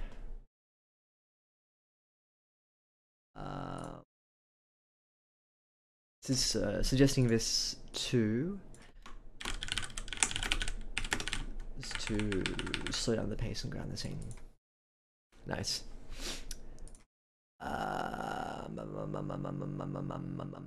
Mary's husband Samuel looked at, we've already declared her as Mary's husband, so Samuel looked at Kat reassuringly. Full stop. So, sometimes little dialogue tags can have these adverbs, like the ly adverbs at the end. I know I made a point before about you don't want to finish sentences with the adverbs, but if it's a dialogue tag, no one's gonna shoot you in the face for that one, I think, because it's just an easy declarative thing to get out of the way before a piece of dialogue. So yeah, it's kind of like sometimes you can use these. You just have to be a bit touch and go about them. Jacob looks surprised should be replaced with a show of his surprise. Good question. Actually, that wasn't a question, that was a point. Surprise? Oh, actually, good point. That shouldn't be a comma as well. I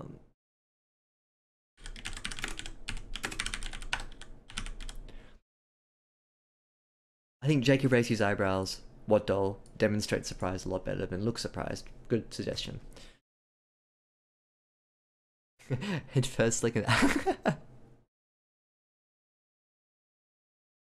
Nice, I like that. That's very well fleshed out. I'm gonna copy that. Artrider SG suggests. Well, it doesn't really fit. I like it, but it may not. With your narrative voice, consider the effect of this description versus a simple "he's surprised." The point of this, even if you don't use it word for word, is that it's so much more effective at demonstrating surprise rather than just "hey, he's surprised." So maybe if nothing else comes from this edit, this is the point that's I'm probably going to suggest. Your narrative voice is more geared towards telling detail rather than showing detail, and I think that's totally fine. It's a conscious choice that you can make as a writer to go in and be a bit more declarative and more fixed with your descriptions of how things are. That doesn't mean, though, that it has to be all the way through. I think it's a balance of showing and telling. The more times that you tell minor detail, the less you can get away with those. Remember I talked about the deep punch descriptions that I was working, that I told you before? One of them was here.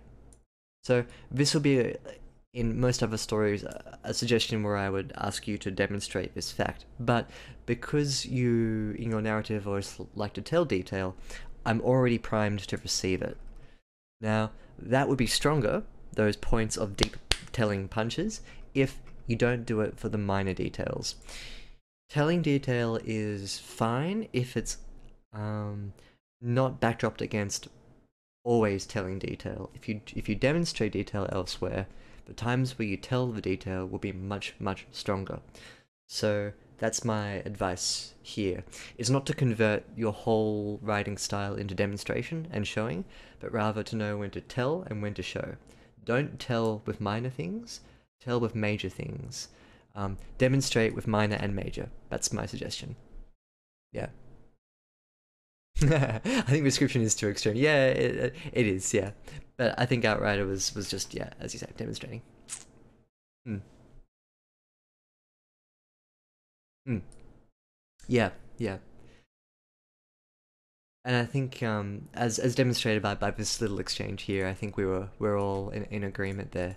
Um, there's nothing wrong with telling detail.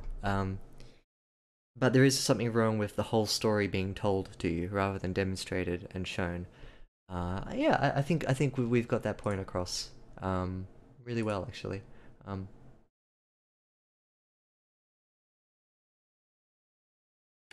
Showing detail equals more emotional punch and means that detail that is told is contrasted for the better. The doll next to the woman you buried, it had some plastic in it. There was no doll. Okay. We aren't safe here. The only reason you've survived this long is because you live in the middle of nowhere. You are just lucky there isn't any plastic here. Cat started grabbing items off the table. Stop. Look, metal, cotton, wood. That should be a colon. It's got nothing to do with you. It's just where you live. That's an okay semicolon there. Hello, Lilith Lovecraft. Hi, how you doing? Hope you're good. We are almost to the end of this story, actually. Got about 2 more pages to go. I think we'll knock it off today. This story is about a bacteria that eats plastic that went rogue. The story follows these 2 girls who are living in an Amish community that's safely away from the devastation that this bacteria has wrought. But the girls in this story find a dead body, and its presence can cause a few problems, I think, and we're just about to get into the problems. Oh, that's not good to hear. If I had to guess, I think I know which country. Yeah, I don't even want to laugh about it. They're all sort of in that state. Yeah, it's actually a good point. I probably can't pinpoint it down. I want to ask you something. I'm writing something I'm happy with and looking to improve, but right now it's unconnected scenes. Oh, cool. Nice. That's good to hear. Well, what's your question? Lay it on me.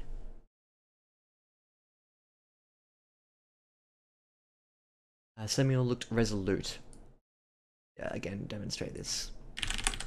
I demonstrate.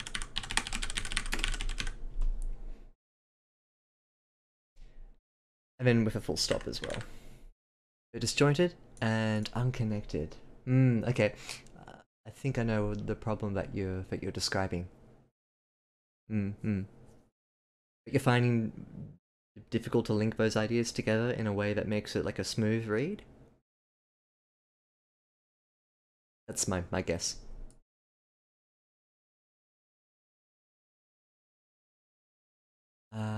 Jesus Christ, Kat slammed her fist into the table. She couldn't help it. She was not going to die here because they refused to believe the truth. Until now, their denial had been harmless. Nevertheless, she'd had a go-bag packed since she'd arrived with Maya. An unaccounted for plastic object was reason enough to use it. It wasn't their fault. They'd been relatively untouched here. Whilst the rest of the world had desperately tried and failed to eliminate all plastics, their town had carried on as normal. But as her mother had told her, microplastic was everywhere, saturating the earth. It was in their bodies too, skin, blood, nails. It was impossible to escape. The Millers had no idea how quickly it could turn, and it always turned. I'm gonna get rid of the and there, just it always turned always. Feel free to send it over, Lilith, if you want someone to have a look at it. If you're comfortable having it up on stream, I could go through it here. Live on Lyrebird Edits. Yeah, send it over. I'd be happy to give you some feedback on that. It sounds like a really interesting, not dilemma, but just like the focus of the feedback. Have a think about it anyway.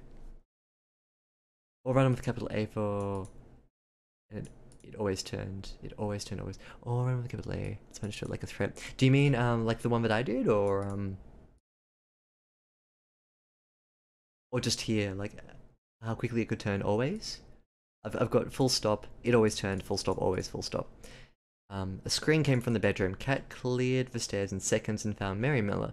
In hysterics, crying and gasping, the whites of her eyes riddled with broken red lines, Kat recoiled as Mary reached out a red and bloody hand. The hands were the worst part of the scene. They looked as if someone had dragged them over a rake, had dragged a rake over them repeatedly. She was holding the doll.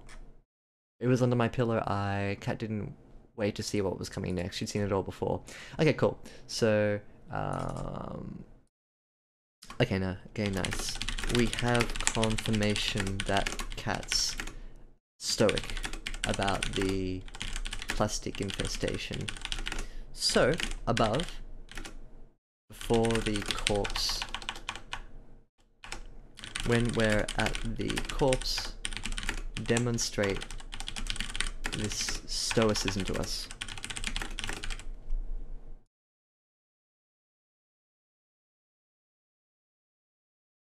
Cool, that's what I was looking for with the end of the scene. You need a slightly smoother transition from family dinner to wherever we are now.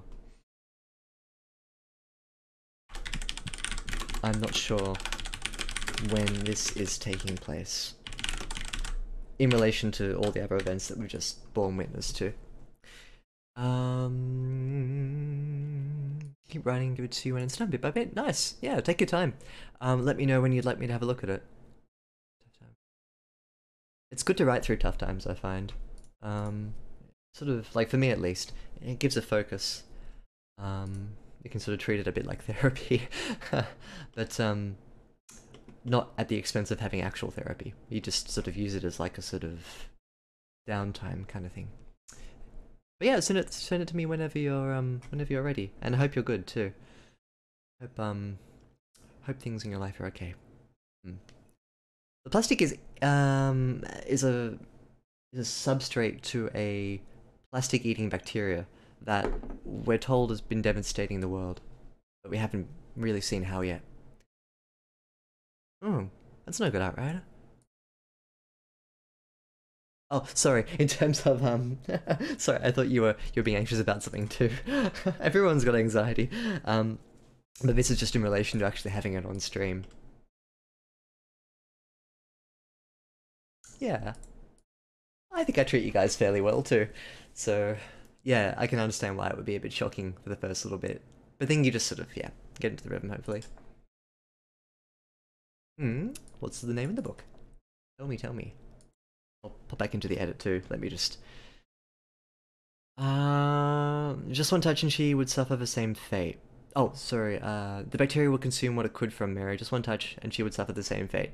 Cat scrambled back through the door and pulled it shut, ignoring the wails that came from the other side. Deciding to risk a few more moments in the house, she snatched the go bag from her room, grabbed Maya's hand, and ran. They ran for a long time, not stopping to speak.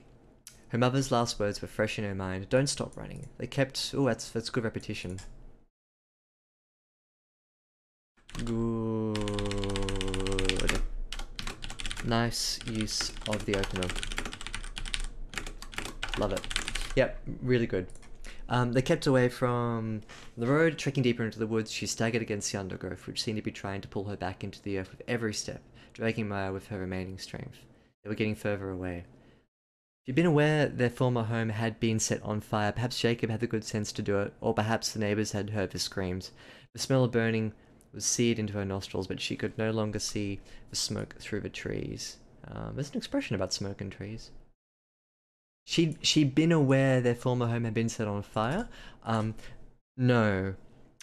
Uh, despite the fact that the narrative tends to tell detail a bit more, this is such an important story detail that I really want to encourage you to demonstrate this. Definitely, 100%. Why am I so adamant about this one? I'm more adamant about this one than all the others because it's such a vital piece of info for the story and the emotional impact on the characters. If you don't demonstrate this, it reads very much emotionless, which is fine. Like you can do this in an emotionless manner to emphasize Kat's stoicism, but you can also do that through demonstration. I feel as though that needs to be demonstrated here. So yeah, I'm sorry if I'm being really inconsistent with my suggestions about what to tell and what to demonstrate. Sometimes you just got to be a bit keep your finger on the pulse of a story and go from it that way. And then that way this detail makes a bit more sense. The Fireman by Joe Hill is during the apocalypse caused by fungus and wasn't even sticking about. Oh, interesting. Hmm. Hmm. I think so too, Outrider. It's probably one of the most well constructed and robust motion sequences that we have in the story. I just really want this detail to be just demonstrated, and then it would elevate it up even more. The amount of plastic in my body's very low. I I agree, Lilith Lovecraft. My impression is that the bacteria uses plastic as a substrate, and then once it grows, it just consumes everything. So the reason why it's bad for the mother in this situation is because she picked up the plastic doll, but then once the bacteria that was growing on the doll is on her, it will just strip everything. That's my impression of the logic behind the bacteria here. Seems like it's just going to collapse. Yeah, I feel as though that's the case, yeah. They discovered a corpse at the front of a story, where it was a female corpse, and the reason why I think the girl had died, was because of the breast implants, which were actually silicone. Breast implants are silicone.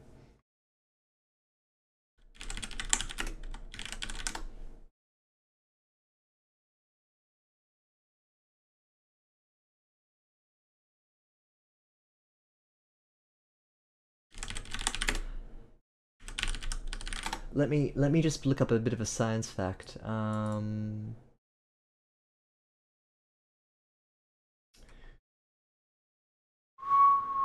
Okay, there's a bit of a science sticky point here. A silicone is a polymer that includes a synthetic compound made up of repeating units of siloxane.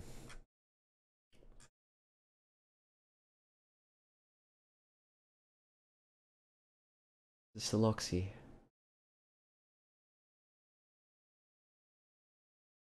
Um,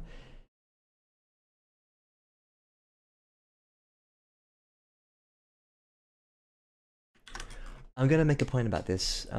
This is a real like chemistry point. Um,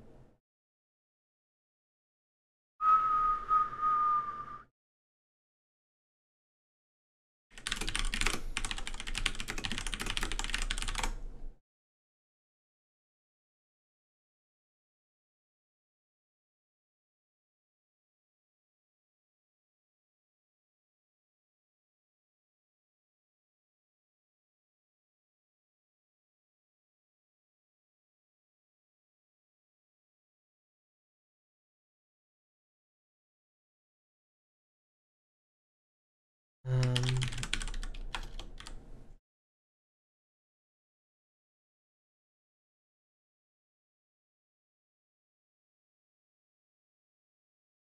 Sorry, I'm getting a bit backtracked here, but this is kind of an important point.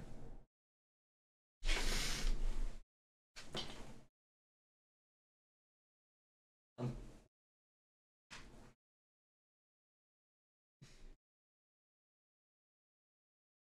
yeah.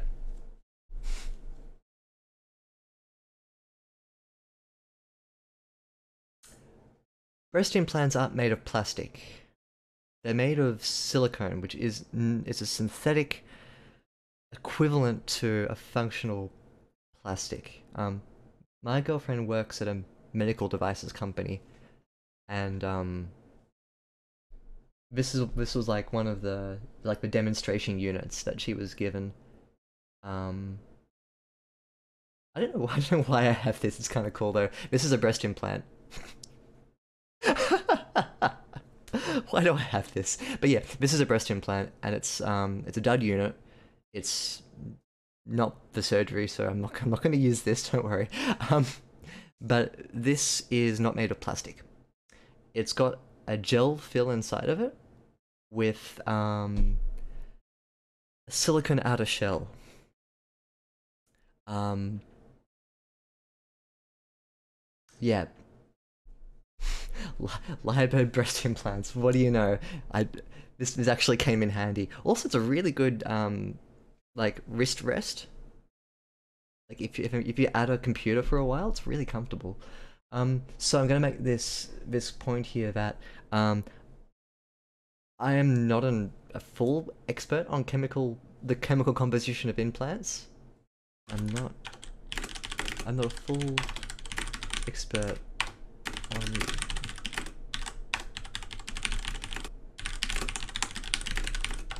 but I believe they're made of silicone and silicone-based polymers, which aren't strictly plastics.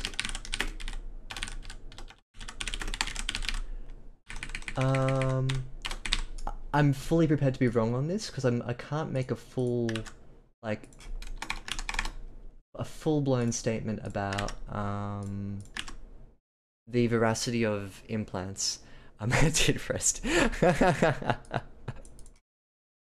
There are also water-based implants too, and maybe there are plastic bags in those. That's exactly what I was just about to say. Most implants like this aren't. I don't think this is water-based. I'll ask my girlfriend. Um, yeah. So some may be plastic, but most will be silicone-based. Um, that's not to say that some are.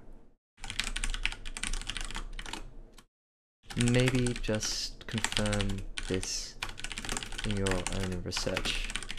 Yeah, just to make sure that this scene here where they find the corpse in the forest and the breasts were the substrate that the plastic bacteria was growing off of. Yeah, just make sure that it's consistent. As a scientist, these things are important to me. Mm. That's why I have a breast implant, purely for scientific purposes and for demonstrations as such.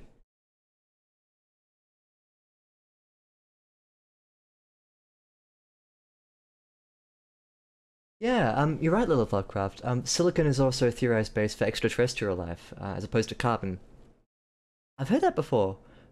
Um, I mean, yeah, theoretically that stands. We don't have strict precedent for it, but it's theoretically possible. Which is kind of cool, isn't it?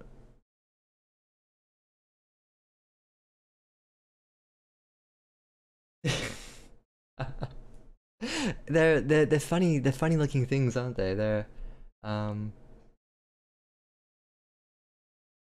yeah. And now I'm gonna use it for my wrist rest. That is comfort. That is premium comfort for my wrist. Um, yeah.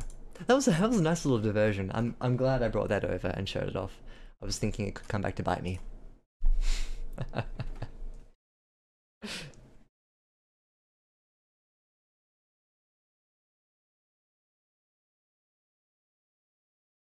Hours later, satisfied they were well hidden by the dense woodland, Kat made a fire and let Maya sleep. She marvelled at how Maya could drift off so quickly after the trauma she'd endured, of which tonight was only the most recent. Then an uncomfortable thought crossed her mind. The doll had been in Mrs. Brown's bed. Someone had put it there. Only 3 people had known about the doll: Jacob, herself, and Maya.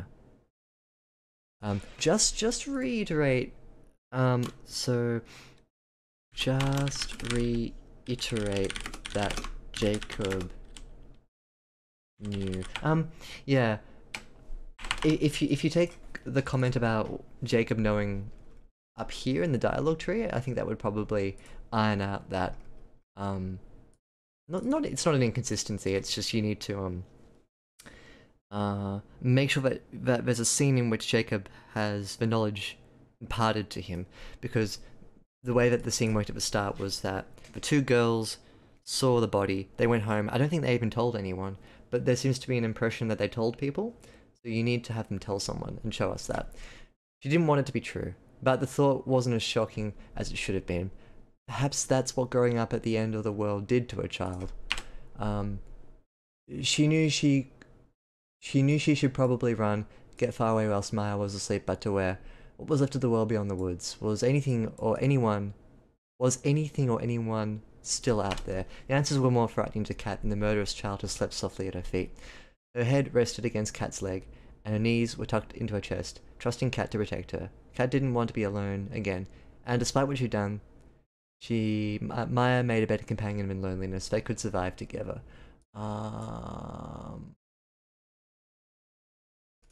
Question: How did Maya transfer the doll to the bed without herself getting infected? In addition, there was a little scene here where over the next few days, asking only to go play by the river, Kat had indulged. Okay, so in addition, when it's revealed earlier that Kat lets Maya go to the river, emphasize that this is alone. This gives the impression that Maya could have been actually going back to the corpse to fetch the doll. Then, here in this paragraph, get Kat to realize this fact. Good. And that ties all the loose ends of the story together quite neatly, I think. The pace picks up at the end. Like, the whole story is quite quickly paced. And I think that these block descriptions at the end are quite good. The length of these paragraphs are better. And I feel that if you spend the time to flesh them out a little bit more, to give the level of consideration that you've shown to this one, for instance, then that would be a really nice sort of end. What has this stream become?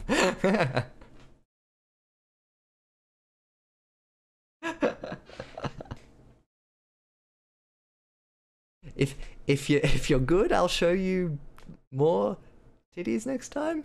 I've only got a single one though, so I sort of feel like I need a pair to complete the set.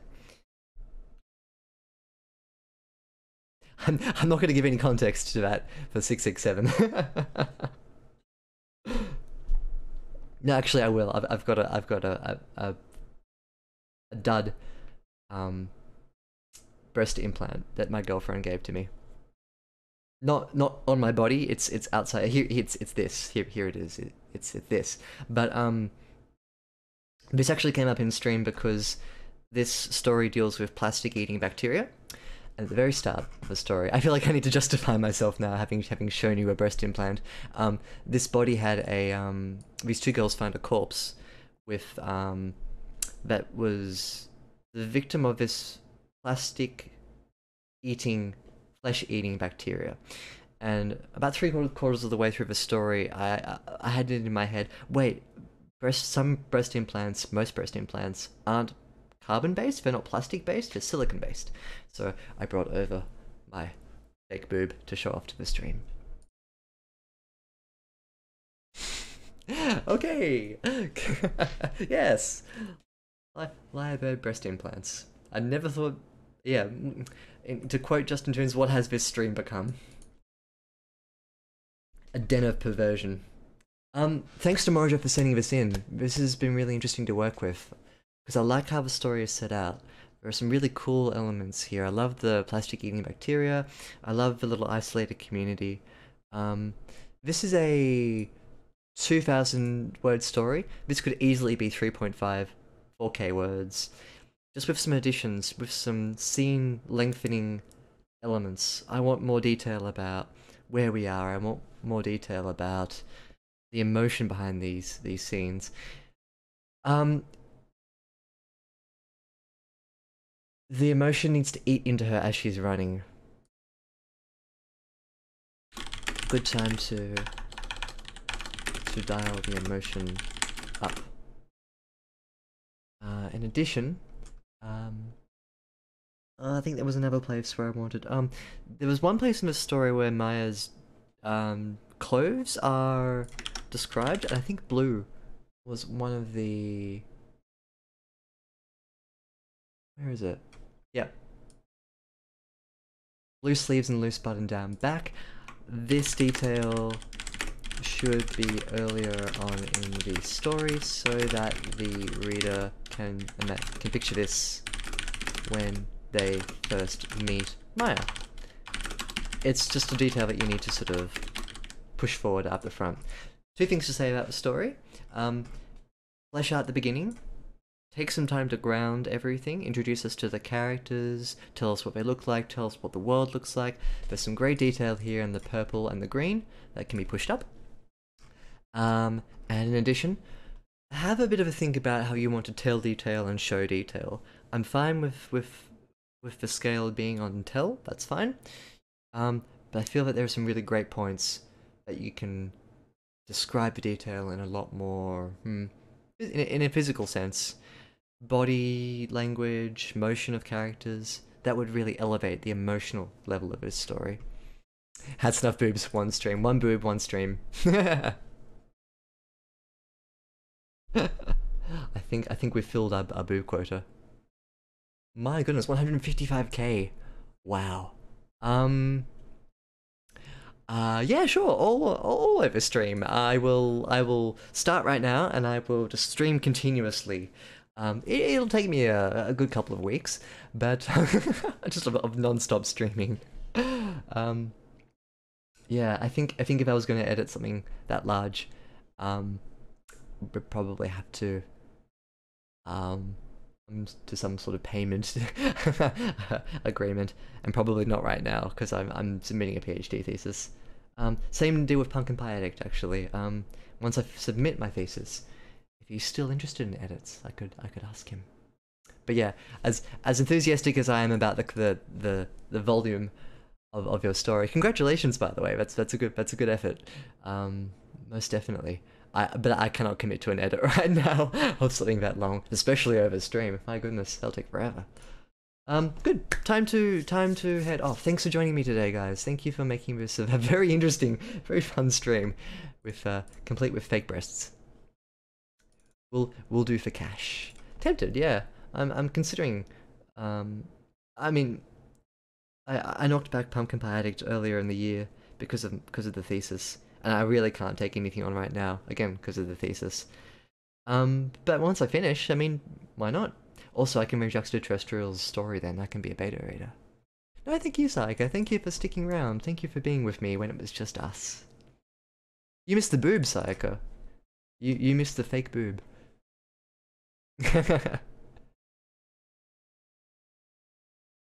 Sure, feel free. Let me just put a disclaimer on that and say that I'm probably not ready to actually start editing until the end of this year. But feel free to send it through, and I'll let you know, okay? There are no fake boobs here. You missed it, Psycho. You missed the fake boobs. Maybe next stream, if you're good, I'll let you have a peek at my silicone boob. Really comfy.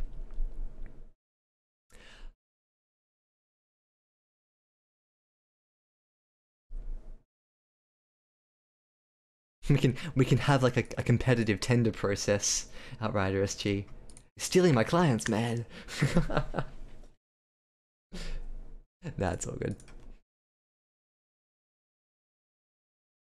Nice. Well, that could work, 667. That could work. Let's keep in touch about that. Send me an email or just on Discord if you want. Alrighty. Time to stop. Thanks guys for streaming with me. Two announcements. Announcements? What announcement? I'm not going to be here for a week. I'm going away to New Zealand on Wednesday. So no Thursday edit, no Sunday edit. Ah, surprise, I'm going to be away. So the next time we'll stream is the week after. My goodness. But yeah, don't despair. Just try and cry less. Just a little bit. But I'll be back the week after. Cool. Nice. Hit me up on Discord if you like.